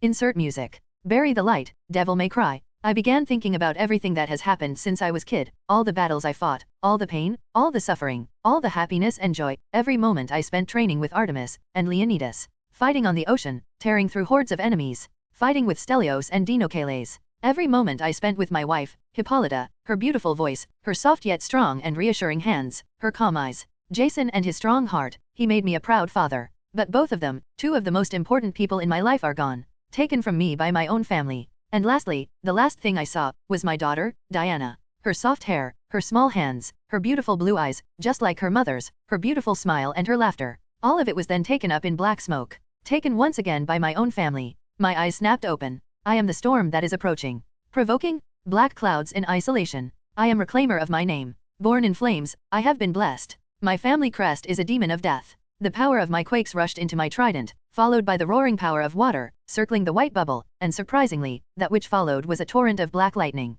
Your name is Riptide, the piercer of heavens, the slayer of moons, the storm of the black abyss, the destroyer of stars. I slammed my trident on the ground and large blast of lightning, water, and destruction shot out from the tips of it into the black skies of Tartarus and shook everything within. And my name is Poseidon. Congratulations, Poseidon. Now go, and take our vengeance upon the old god. Bront exclaimed. Suddenly all of the titans within Tartarus began chanting in an uproar. God of gods, God of gods, God of gods. They recognized my power and what it means for those that locked them away. By the time I was finished, the seas of Olympus would be dyed red with the blood of the gods. Congratulations, nephew. You've managed to achieve quite the power. It feels like I'm looking at Poseidon when he was younger. Hades spoke as he marched into the room. That doesn't make me feel any pride. I told the man. It should. Your power rivals that of Poseidon's. You've reached a level not many in this universe ever will. But now that you have it, where will you go? Hades asked. First, I will go to Atlantis. Triton needs to pay, and I want my daughter back. If he still has her, then I will find her there. Then I'm going to Olympus for Poseidon. I told the man. Well then. Hades extended his hand and a portal opened. I've already let Hercules out. Now, I am returning you. Safe travels, Poseidon. May you find what you are looking for. Hades spoke. I nodded and walked through the portal. Chapter 32, Author Update. Chapter 33, Battle in Atlantis. The moment I stepped through Hades' portal, I was somewhere along the coastal lines of Greece. I looked out over the waves splashing on the beach. They were beautiful, blue, and cool. The way the tide washed up against my boots. And yet despite brushing against my boots, I was still able to feel its breeze on my feet. It's time. Hear my call. I am your leader now. The old gods have betrayed you. They have squandered your abilities, when we gods are meant to be creatures of light and guidance. To lead our people to greatness and peace. To protect our citizens. Poseidon has defiled everything it means to be a god. Fight with me, my brothers and sisters of the sea, and I will show him who the true ruler of the sea is. My voice reverberated throughout the waves, and across the wide sea. I watched as the waves continued swaying gently, until there on the horizon I watched as a mass of black shadows moved towards the beach. XXX. Third person. Triton, sweetie, where are you going? Namorita asked the man. She had awoken from her slumber to see that the man wasn't in bed anymore and was instead busy getting dressed. I'm sorry, love. I didn't mean to wake you. I just wanted to get out for a bit. Maybe see the people. It's been too long since I've been amongst my people. And I just wanted to spend a little time in peace, Triton told the woman. Nemerida rose from her bed, her heart heavy. The look on Triton's face was one of pain. She knew he was in pain. She could feel the raw emotion radiating off of her lover. She walked up to the man and placed her bulging stomach against his back along with her head and hugged the man.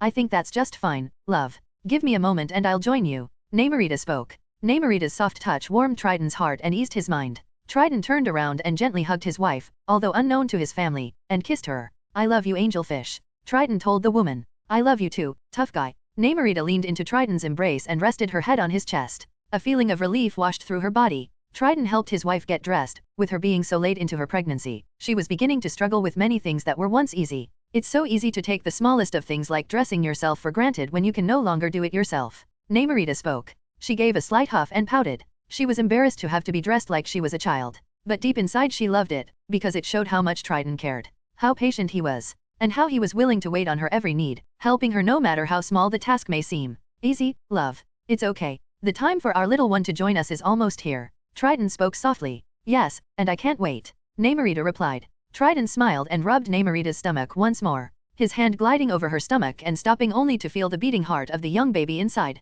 Triton kissed Nemerida's stomach and got to his feet. Come, let us enjoy our day. Nemerida extended out her hand and Triton happily accepted it. The two rulers of Atlantis then stepped out, and along with their personal guard, began their trip into the city. As soon as they got into the city, the citizens of Atlantis all cheered and waved at their king and queen. Triton put on a smile and waved back to them. But Nemerida noticed that something was wrong. She had been with him long enough to know when something was wrong. When he was down. When he was sad. Nemerida reached up and placed her small hand on Triton's shoulder. Triton turned towards the woman and his face fell when he saw her pained expression. My love, what is the matter? Triton asked. He reached up and placed his hand over Nemerida's. I should be asking you that. Nemerida replied. Nothing, my dear. Triton replied. But Nemerida scowled. I am your wife, Triton. I know when you are lying. And when you're sad. Please don't hide it from me, my love. I care about you. And I want to help you. So, please share your pain with me, my dear. Nemerida said to the man. Triton sighed and exhaled heavily, his chest rising and falling with the despair. I have found out I had another brother. Triton told the woman. Why, that's amazing, dear. What could be wrong about that? Nemerida asked. I didn't know, dear. I thought I was saving Greece. Triton spoke, his voice cracking and on the verge of tears. Oh, Triton. What did you do? Nemerida asked. I've done something I can never atone for. I took his family. I killed them. His wife and son. Triton exclaimed. The tears he had been holding back finally coming forward as he hung his head in shame. Nemerida wrapped her arms around Triton and hugged him. Father told me they were traitors. He made it perfectly clear that they were trying to bring an end to Greece itself. My own family. My sister. My nephew. And I killed them. What kind of man hurts his own family? I should have known something was wrong. I should have known a long time ago that my father thought nothing of us. But all I ever wanted was to make him proud of me. To love us. Triton exclaimed. You thought you were doing what was best for the country. For your people. You cannot be blamed for this. Your father, may the gods forgive me, is a terrible, good-for-nothing man. He doesn't deserve to have a son like you. And even if he never does, know that your other brothers and sisters will always love you. Nemerida told the man. She then took both of his hands and placed them on her stomach and smiled. And we will always love you. Do not let this be the end of you. Nemerida told the man. I fear, that is not an option, my love. I fear my days on this earth are nuug. A strong force suddenly snatched Triton up, causing the sea around him and Nemerida to thrash around violently like a vortex. Once the sand had cleared, Nemerida screamed out for her guards to find Triton, unaware of what it was that had attacked the man. Meanwhile, crashing through multiple buildings and towers in the ancient city of Atlantis, were Triton and his foe, the newly crowned Poseidon. Gah! Triton grunted. He and Poseidon both glared at each other and then both men punched each other in the face, and both reeled back their other fists preparing for another strike. The battle in Atlantis begins. Next time, Chapter 34, Battle in Atlantis, 2. The moment I laid eyes on Triton, I rushed towards him with all of my might and snatched him up. We both went hurtling through multiple towers. The moment I could see again, I punched him in the face. He grunted and punched me back. It moved me, but I barely felt it at all. I reeled back again and punched him in his chin. Triton's body went flying out of the depths of the sea and I chased after him. I broke through the sea surface and caught Triton by his leg. I then fell back into the ocean, with Triton still in my hands, and rushed straight for the sea floor. I spun Triton around and with all the force I could muster, slammed him straight into the sea floor. The ground split open and the result was a crater that stretched for miles. Triton coughed up a mouthful of blood, but still he got to his feet. Brother. Brother Triton tried speaking, but I wasn't having any of it. I rushed the man again and speared him. I carried him through the sea for miles. I reached up and grabbed Triton by his face and shoved him into the ground below, tearing up the sea floor with his head in the process. Triton slammed his foot into my god and used the momentum to flip me. He used his own body to throw me over his head. I hurtled through the sea and hit the ground. Triton picked himself up and held up a hand.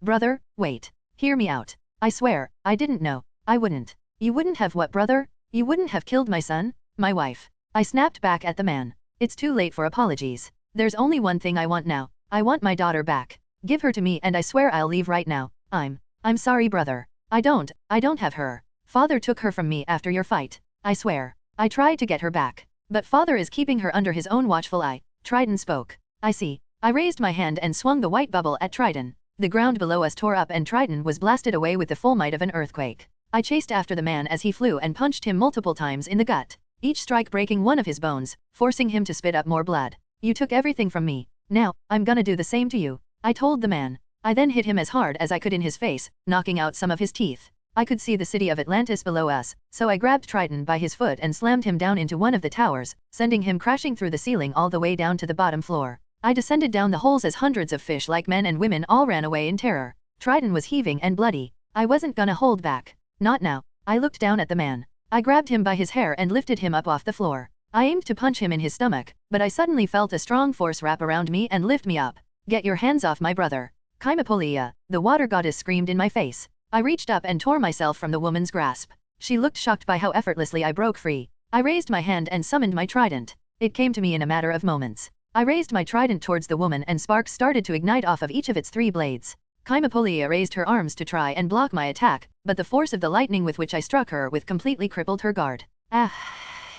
Chimapolia screamed out in pain before collapsing to the sea floor, smoke still coming off of her body from the heat of the blast. I have no quarrel with you, woman, I told the trembling woman. I left her to return to Triton, who was currently trying to pick himself up off the ground. Blood was leaking from his head, mouth, ears, basically everywhere. Look at me, I told the man. Triton had his eyes closed tight from the pain. I said, look at me. I slammed my foot down on Triton's chest. Triton's eyes shot open, and he yelled out. I expected so much more from this. I was hoping you would put up some kind of fight, to give me a proper test for my new strength. But it looks like I was wrong, I said to him. He tried desperately to free himself from under me. To no avail. Having finally had enough of this farce, I raised my trident overhead to finally strike down the man who had caused me so much grief. However, before I could deliver the killing blow, some woman jumped in front of me trident. Her face twisted in anger and tears pouring down her face. I was going to simply run my trident through the both of them, but I stopped when I saw the bulge of her stomach. When I did, I jerked my hand still, stopping just short of her face. Yet she glared back at me defiantly and unmoving.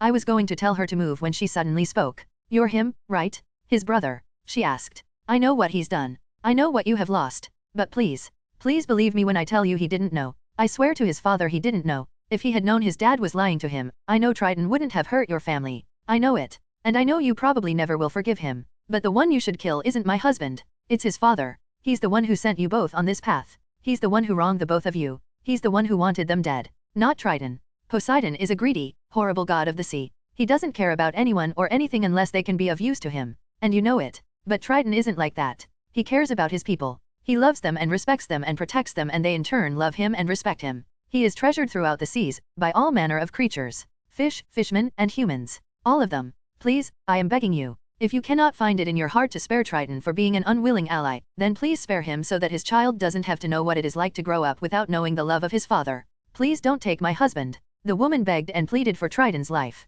crying as she told me his story. I looked over to Triton's body and saw him mumbling. Forgive me, brother. Don't hurt her. I could hear Triton begging for forgiveness. He even cried from his swollen eyes. I looked back and forth between the two. I wanted so badly to kill him, I really did, and I was gonna. I raised my trident again to strike, when I suddenly felt something soft grab my shoulder, something familiar, something calming. However, when I looked over, I saw Hippolyta shaking her head. In shock I reached out to try and grab her, thinking maybe if I could, she would be brought back. But when I did manage to reach her, she vanished. She didn't speak. All she did was smile softly and shake her head. The sounds of the woman crying brought me back to reality. Her heavy sobs and Triton's bleeding body painted a picture all too familiar. I looked down at the beaten man, and then around to the city I leveled in my assault, and I felt something. It wasn't pride, or victory. I felt shame. I beat the man who hurt my family, and I was ashamed. Why? I know why. Because in the end when I had the power, I did exactly what my father does. I asserted my dominance over someone, knowing they had no hope of fighting back. I looked back at the two laying below me and saw the woman holding Triton in her arms, trying to soothe his pain. What is your name, woman? I asked. She looked up at me through beet red eyes and tears and shuddered. Namerita. She spoke. Then, I must thank you. I thank you for stopping me. I told the woman. Triton, you hurt me, you took everything from me. But it wasn't your fault. Namerita is right about that. You were played. A fool. You were a victim just like I was, only you were a victim for so much longer. I cannot and will not ever forgive you for taking them from me, but I can spare you. We may be brothers by blood, but that's it. You should count yourself lucky. If Namerita had not been with you, had you not found such an amazing wife, I most certainly would have killed you today. Know this, brother, things in this sea are about to change. Our father's tyrannical rule of the oceans is about to come to an end, and I will be the new god of the seas. So says Poseidon. I swam away from the destroyed city, leaving Namerita to tend to Triton's wounds. I had bigger fish to fry. Chapter 35, Why did I spare Triton? I can see a lot of you are upset about the choice to spare Triton, but from the beginning that was my only option. It was the one that made the most sense, from the narrative standpoint. The MC wants to be a god. Not like Poseidon and Zeus, selfish and arrogant, but strong and proud, like Hestia and Hades. Had he killed Triton he would have proved to himself and the rest of the world that all gods were the same in some way, that he was no better than his father. I can understand why some of you are very upset, but to prove a point and do the right thing you sometimes have to do the thing you want the least, even when it hurts like hell. Chapter 36. I can see from the multitude of people who've made it known that many of you are leaving because of choice not to kill Triton. That's fine if you want to leave because I didn't kill off a specific character, that's fine. I appreciate each and every one of you who stayed on for this long. I want to thank all of you, who will continue to read each chapter. I do plan on having him kill, of course, but let me give you guys some info on the MC's mindset. See, he wants to be a god of the people. He wants to do things differently than his predecessors did. He doesn't want to just go around killing people, killing everyone who crosses him. He will avenge his family, but by taking out the one who had sentenced them to death in the first place, his father. MC won't spare every enemy he meets, but he won't simply kill them all. If that's what you want, I'm letting you know right now it's not gonna happen. So if this is the last thing you see, then once again, thank you for everything. Chapter 37, Zeus will Mount Olympus. Third person. Can you feel it, Hera? Zeus asked the woman who was lying down in her bed. Hera looked up from her parchment to see what it was that Zeus was speaking of. What is it, Zeus? Hera asked the man. There's a storm approaching. A powerful storm full of wrath and anger, yet calm and controlled. And it's heading right for Mount Olympus. Zeus explained to the woman. What are you going to do? Hera asked. Intrigued by her husband's sudden interest in the storm, Zeus grinned, his smile stretching from ear to ear, his eyes lit up in a blaze of lightning and his laughter filled the room. Why, I think we should put on a show, Zeus told the woman. Hermes. Zeus shouted for his personal messenger. With the swiftness of the wind, Hermes sped into Zeus and Hera's bedroom, his little helmet still spinning. You called, Zeus? Hermes asked. Yes, I want you to tell all of the gods to gather in the arena, Zeus told the man as he walked towards his closet. What's going on, sir? Is there anything specifically you want me to inform them of? Hermes asked. Yes, Zeus told the man with a smile. Tell them there will be a battle of gods, and make sure Poseidon brings that girl. Upon Zeus' declaration, Hermes' face paled. His throat dropped down into his stomach. A battle of gods wasn't uncommon, but the Olympian gods just finished a war with the Persians, and now there is another battle coming, and Hermes wasn't ready for it. But nonetheless, Hermes carried out Zeus' orders. All across Olympus the gods began murmuring. Our slayer. A battle between gods? Did Zeus say who? Ares asked Hermes as the man polished his axe. No, he just told me to send the message. Hermes replied. All right. I guess I got no choice. If the big man himself is telling us to get together, then we gotta get together. But of course, I am looking forward to this. Being the god of war and all. Ares spoke. He got to his feet and gathered his weapons while Hermes moved on to finish his delivery. Athena's lair. A battle of gods. I think I know who. Very well, you may go now, Hermes. I will inform Hestia of what is happening, Athena told the man.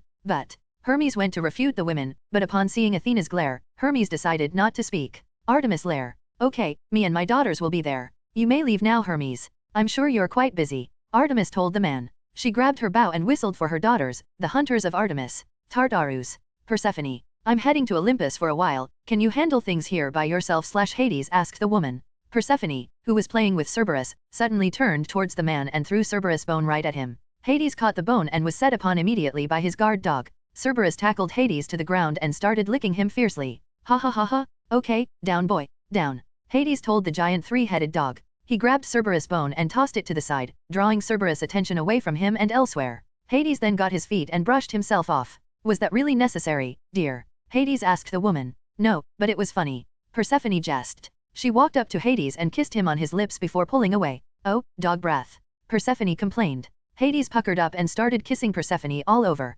Ugh. Persephone grunted as she struggled to break Hades' hold over her. Ha ha ha ha, that's what you get. Hades joked. Enjoy yourself while I'm gone, dear. I hope you don't still smell like dog when I get back. Ugh. I love you too. Persephone shouted angrily as she stomped away, most likely to clean the smell of dog off of her body. Hades smirked and opened a portal and then stepped through Poseidon's lair. And you're sure this is what Zeus wanted?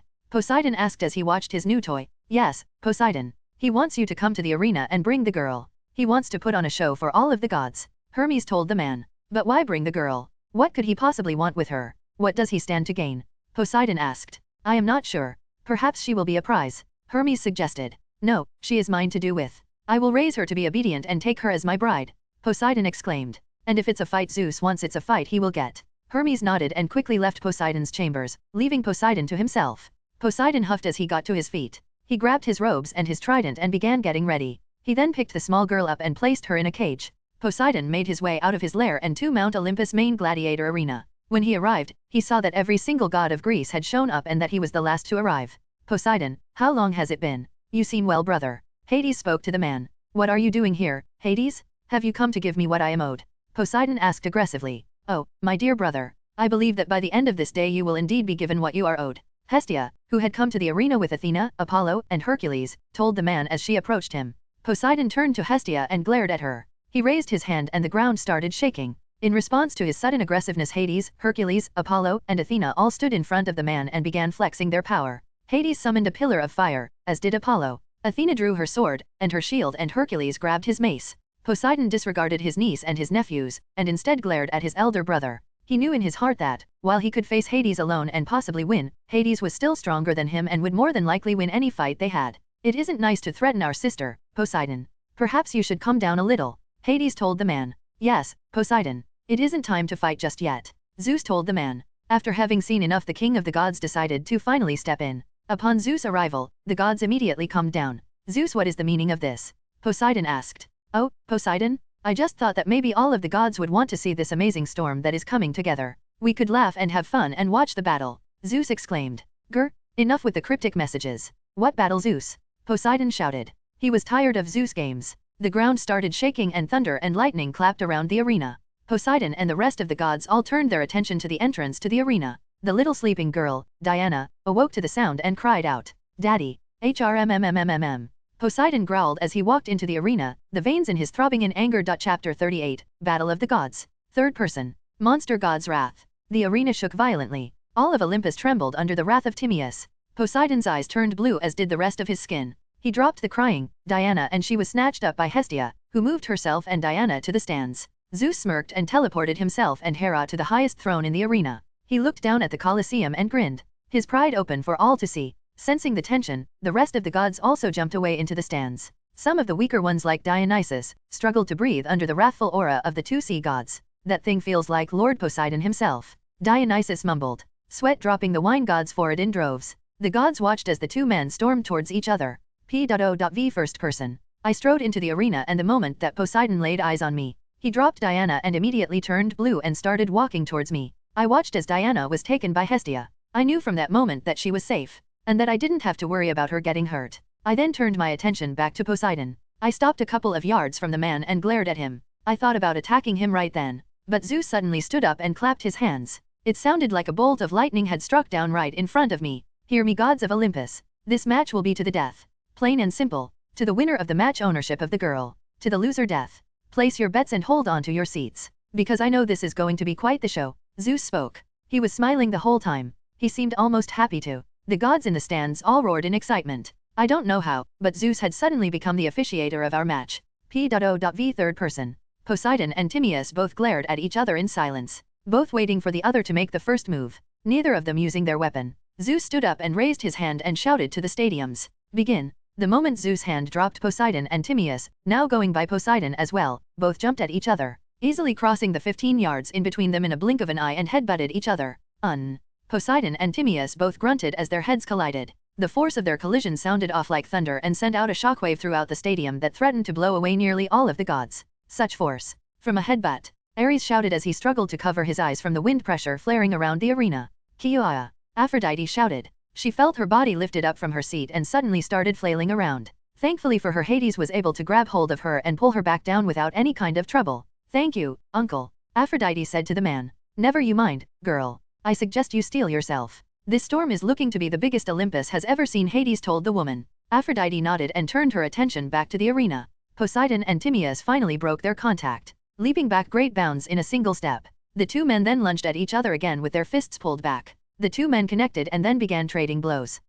Yeah, ha. Timaeus grunted as Poseidon's fists struck him in his gut, chest, and face back to back. He shrugged off the punches and returned a series of fierce blows of his own, hitting Poseidon in the side of his torso. Poseidon cringed at the pain in his side, flinching just slightly. Timaeus followed his punch up with a strong left hook to Poseidon's jaw. Poseidon grit his teeth and kicked at Timaeus. Timaeus raised his hands and blocked the strike but was still pushed back a little.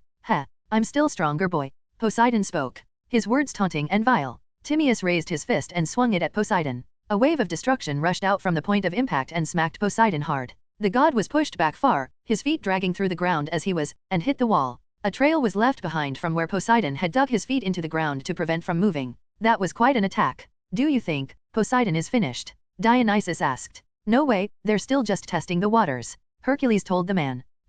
Dionysus nearly jumped out of his seat when Hercules said that. You mean that series of fierce blows were just them playing around? Oh, yeah, look, Hercules told the man. Once the dust was cleared, Poseidon had changed again. He was wearing scale-like armor and was wielding his trident. The real fight is about to begin, Hercules spoke. All of the gods leaned forward and sat up straight in anticipation for the real battle to begin. P.O.V. first. Are you ready to take this to the next level, boy? If I remember correctly, the last time I took you seriously I crushed you with ease. And now you don't even have a weapon. If you kneel before me and swear your eternal service to myself, I might let you live.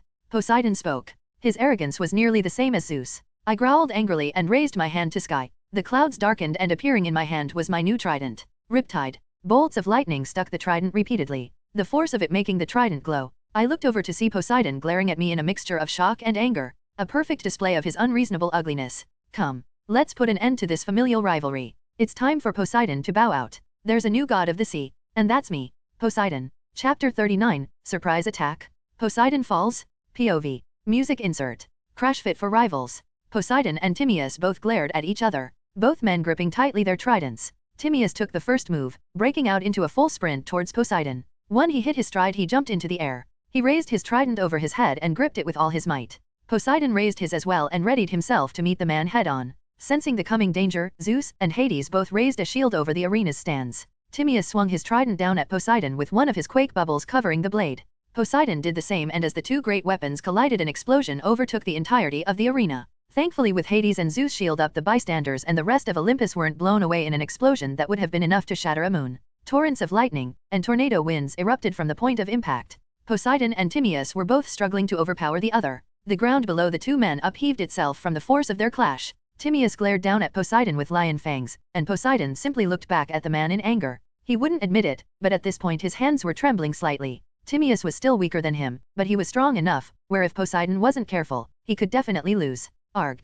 Poseidon shouted and started pushing Timaeus back inch by inch. Yike! Timaeus roared. He struggled to push back against Poseidon. Despite pounding the man with the force of an earthquake, Poseidon was still pushing him back. Sensing he was going to be overpowered, Timaeus reeled back and punched Poseidon in his face. Poseidon's head snapped to the side, and he grunted in slight pain. Though it didn't hurt much, the distraction was still enough to get Poseidon off balance and stagger him. Timaeus used this opportunity to drag his trident down Poseidon's body, tearing his flesh open with ease. Argoy! Poseidon howled in pain and jumped back from Timaeus, trying to gain some distance to recompose himself. Timaeus, however, wasn't going to let up. He pursued Poseidon and swung his trident at his chest. Poseidon, having no other choice, twirled his trident around and managed to block the attack, forcing Timaeus to spin around to avoid having Poseidon's trident from slashing his body. With his balance back, Poseidon attacked. He raised his trident and swung it at Timaeus' neck, trying to kill the man quickly, but Timaeus dodged it and delivered a fierce kick to the inside of Poseidon's knee. Timaeus then spun around and jammed his trident into Poseidon's leg. Gah! Poseidon screamed once again, upon the three-pronged blades piercing his flesh. Poseidon was angered. He swung his trident at Timaeus, forcing him to retreat back. Once Poseidon could stand again, he immediately leaped at Timaeus and stabbed towards the man. Timaeus rolled out of the way and Poseidon's trident split the ground below him. But he wasn't done. He quickly raised his trident up and swung it down at Timaeus, cutting the man in the same manner he had been cut. Gah! Timaeus grunted. The searing pain of his arm nearly being torn off from the neck down rushed through him. But he didn't have time to worry about that as Poseidon was continuing his attack. After cutting him, Poseidon twirled his trident around and swung it at Timaeus' waist. Timaeus raised his trident to block it but was sent flying by the force of Poseidon's strike. Timaeus hit the wall hard and fell to his knees. He was hurt but not out. He's strong. Stronger than I imagined. Honestly, I wouldn't expect anything less from the god of the sea, Timaeus thought. So, this is the monster known as Poseidon. Poseidon strode towards Timaeus, his eyes ablaze with anger. Timaeus smirked and got to his feet. He had something up his sleeve. He didn't go on that trip to get those medals for nothing. And now was the time for all of that to pay off. Throughout the fight, only two gods knew what was really happening. Athena and Hestia. And they knew from the look on Timaeus' face that the time was now. Hestia watched as Timaeus and Poseidon continued their fight, trading blows with their tridents and every now and then hitting each other with their fists. Hestia watched closely, but the somber sound of the crying girl next to her pulled her attention away. Hestia looked down at young Diana who had been crying the whole time. And Hestia had only just now heard it. You couldn't blame her. The sound of their strikes was deafening. They were so loud they easily drowned out any sound in the arena. It's going to be okay, sweet Diana. Auntie Hestia's right here, Hestia told the girl. She picked her up into her lap and started rubbing her back softly. But I miss my mommy, and daddy's hurt, Diana cried. Hestia felt her heart melting. Such a precious little girl. Hestia smiled and hugged Diana. It will be all right, my dear. Just you watch, Hestia told the girl. Diana nodded and continued watching the fight, just to see Poseidon grab Timaeus and throw him into a wall with enough force to crack the entire side of the stadium. Music change. Adelitas way the collapse. P.O.V. First person. Ugh. I groaned as I got to my feet. The loss of blood was making me a little lightheaded. I hadn't been used to seeing so much of it in a long time. Anytime I get hurt I usually lose consciousness before this part. I looked up at Poseidon as he smiled, and I grinned back. I had a plan. I was just waiting for the perfect opportunity. Poseidon raised his trident, and I watched as a mass of water swirled around it. This was the first time he had used anything other than brute force against me. I need to make this count. I waited until Poseidon had swung his trident. Once he did, I slammed my foot down on top of it, pinning it to the ground and preventing it from moving further. Why are you still fighting? Poseidon asked in fury. Just give up. Not until you lie dead at my feet, I replied. He raised his fist up and a mass of water swirled around him. I copied his movement and raised my fist. One of my quake bubbles encircled my hand as I prepared to attack. Hey. He punched at me. A large fist of water started rushing towards my way. I countered his attack with my own. I punched towards him and the air in front of me cracked. Our two attacks collided together and a battle for dominance began once again. A wall of destruction and water shot up from in between us. Our powers clashing so furiously that the ground below was cracking and the skies above us parted. Our two powers continued pushing against each other until finally, they both just exploded. The explosion was just as powerful as the one from earlier. So much so that I was nearly blown away by the force of my own attack. When the dust cleared, I saw Poseidon standing ready with his trident. I didn't want to give him time to prepare another attack, so I rushed him. I sprinted straight towards him, and I lunged at him. He swung his trident at me, but I was able to maneuver under it and hit my target. I raised my fist and hit Poseidon in his chest, releasing all of the kinetic energy that had been stored up since the start of our fight. The force of the blow sent Poseidon flying. The release of all that energy exploding in his face, split his head open. I knew he was surprised. Hell, even the gods in the stands were surprised.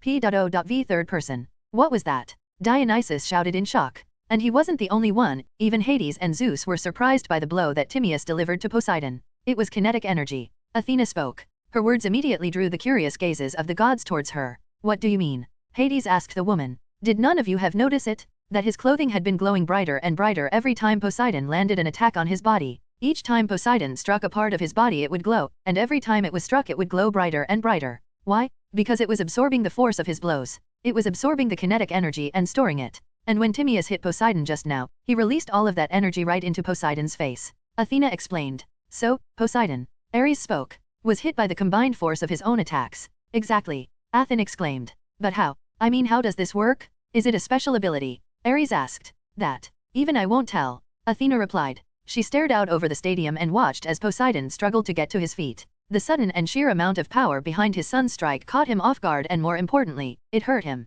It hurt him badly. POV Timaeus. I walked towards the injured god. My attack had worked. It was successful. He was injured, wounded, weakened. My time to strike was now. I had one more blow. If I used my trident, that's been absorbing the collisions of both mine and Poseidon's trident, then it should be enough to end him. I couldn't help but grin maliciously at the man as I stood over him. I watched happily as Poseidon looked up at me in anger. You arrogant piece of shit. I should have drowned your mother when I found out she was pregnant. I should have ended you before you even left her womb, you cursed, pestilent, arrogant, self-righteous piece of shit. Poseidon exclaimed. He shouted so loud that I could barely stand the volume. Poseidon's eyes stared holes into my own, but I didn't care. This is the man who had everything taken from me. Look at you, the great god of the sea, bowing, kneeling to a human. A proud human. I spared Triton in Atlantis, because I knew that killing him would do nothing but make more like you. It would turn every single citizen of the sea against me. I spared Triton, because I wanted to show that even a god could have mercy on his enemy. That not every battle had to end in death and destruction. I told the man. It's a crazy thing for me to say. A few years ago, in Sparta I would have never thought to even utter those words. But I am no Spartan. Not anymore. I have changed. Would my brothers approve of this change? I don't know. But I know I'm proud of who I've become. And I owe it all to you, Poseidon. Father. All of this is because of you. Everything started with you. And now it's gonna end. I raised my trident to end Poseidon's life once and for all. You bastard. I should have killed you. I should have killed you all. And I will. Poseidon growled. He reached for his trident, and I hurried to stab him. But instead of trying to attack me, Poseidon threw the trident.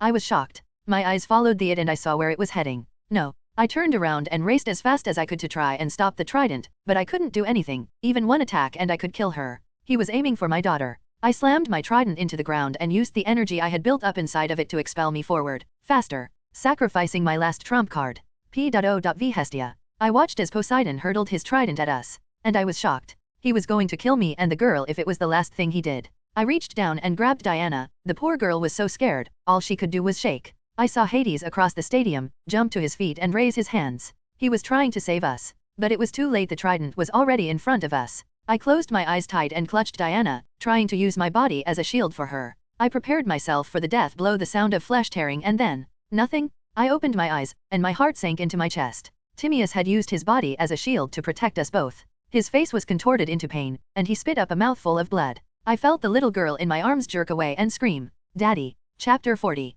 The gods all stared in shock at what had just happened. Ares, Hades, Hercules, Athena, Apollo, and Hestia all were in complete disbelief. But the one most shocked was little Diana. She stumbled up and grabbed her father's hand, tears pouring down her face as the man coughed up blood. She looked at the three-pronged blade sticking through his chest and cringed. He. Ha ha ha ha ha, I told you I'd kill you, Poseidon exclaimed. His previous arrogance returned as he got to his feet. He launched himself forward and appeared behind Timaeus. He grabbed his trident and with one flick of his wrist, threw the man's body back down into the ring. Daddy. Diana tried to run past Poseidon to her father's side, but the god placed his mighty hand on her neck and picked her up, with force. Diana kicked and screamed and cried as she struggled in Poseidon's grasp. But Poseidon didn't care. He simply laughed at the girl. Why you? Hercules jumped to his feet with his mace in hand and was ready to attack Poseidon for his treatment of the girl. Before Hercules could take a step towards the man, a bolt of lightning struck down in front of him. Hercules looked up towards the throne and saw Zeus standing there with his bolt in hand, shaking his head. No, damn it.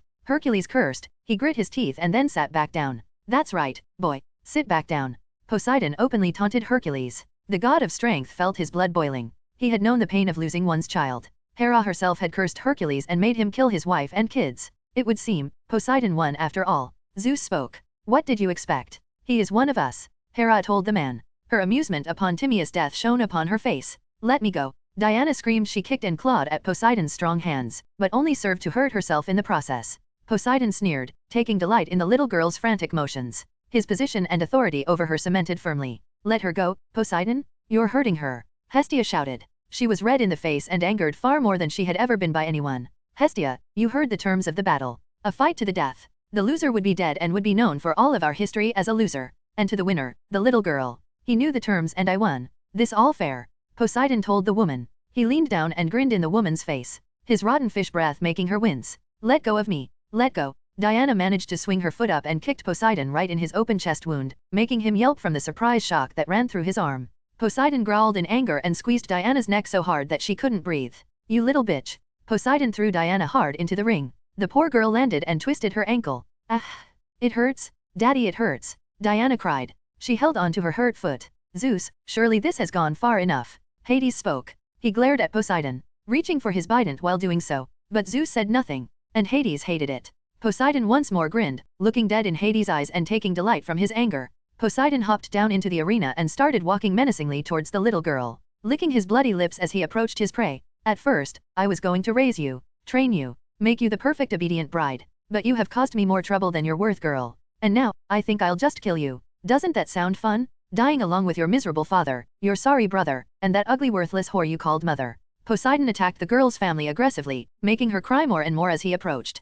Poseidon, look out! Hera shouted to the man. The loud sound of a trident slammed into the ground suddenly made Poseidon stop in his tracks. Music insert sonata artica abandoned, pleases, brainwashed, exploited. Poseidon's blood went cold, as the world around him slowed. He slowly turned his head to see the presence behind him. He turned and locked eyes with the man he thought dead only moments ago. And when he did, all he saw was the red enraged eyes of Timaeus. Timaeus raised his fist up into the air, and brought it down on top of Poseidon's head, slamming the top of his body into the ground with a vicious earth-shattering punch. The ground trembled under the fury of the new god, gusts of wind and rage shaking the entire arena. Once the force was stopped, Timaeus leapt into the air and summoned another quake bubble on his foot. His intent was to smash Poseidon's head in.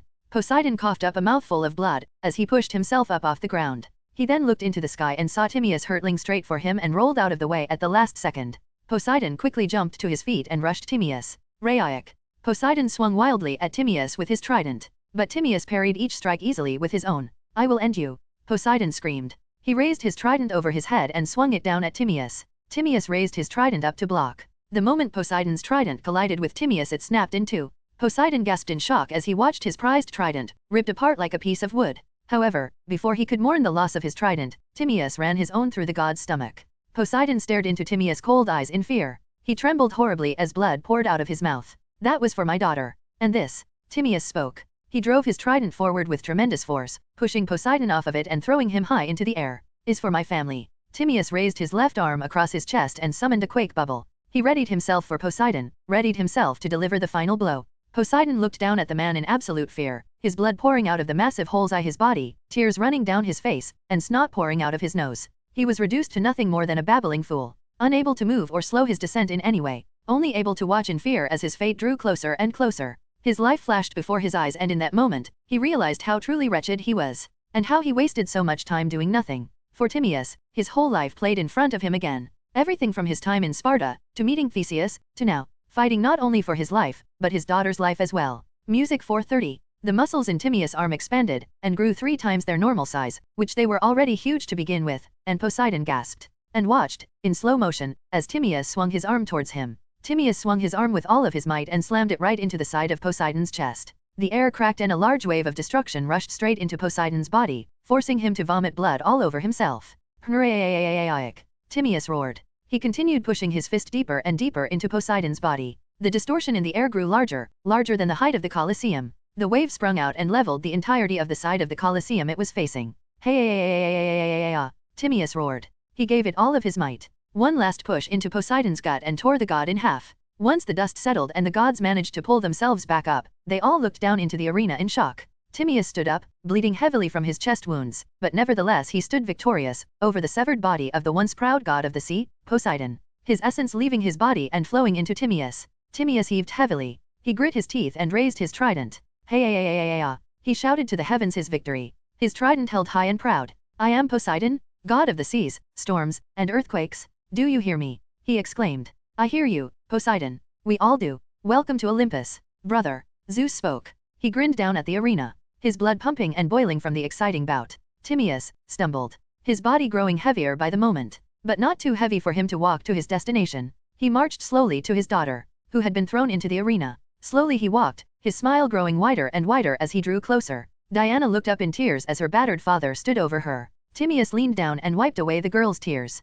No more crying, princess. It's over. It's all over. Daddy's here. Now. Timaeus grabbed his daughter and pulled her into a gentle and warm hug. And the girl cried, Daddy. Diana clung to her father tightly, crying into his wounded chest, unaware that the man had finally passed out from his wounds and exhaustion. Hades stood up and clapped for the performance. He's out cold. Nothing keeping him up, but the force of his will alone. This is over. Hades exclaimed. The gods in the arena all cheered for the wonderful fight they had first billing to. All of them but Hestia, Hera, and Hades. Hermes. Zeus spoke. Yes. Hermes asked the man. Take them both to get treated. And let me know when he wakes. Once he does, I'm calling a meeting of the gods. Make sure the rest of the 12 show up. Zeus told the man. Yes, great Zeus. Hermes bowed to the man and quickly flew down to the stadium to transport the new Poseidon and his daughter to the healing chambers. Meanwhile, Hestia and Hades approached the dead body of their deceased brother. A sadness shared between the both of them. Oh, Poseidon. Where did things go wrong? You were once the bravest, and the boldest of us. How did you turn out like this? I feel it's in part my fault. Maybe had I been up here instead of in Tartarus for so long, then maybe things could have been different. Zeus is an arrogant fool, but you, us, we were different. We were supposed to be better than our father, who ate us, but instead you only became worse. It saddens me to see you like this. But perhaps this is for the best. May you rest now, Poseidon. And I hope that if you are returned to life someday that you come back the man you used to be. I love you, little brother. Goodbye. Hades gave his parting words and desires for his deceased brother, while Hestia simply cried and hugged onto his arm. Once he was done speaking, they both turned and walked away. Title: Death of Poseidon. Author notes. Next chapter brings an end to the War of Gods arc. We'll be having a brief aftermath chapter addressing what will happen with Theseus and Diana and Triton, and then we'll be moving on to the Legendary Humans arc.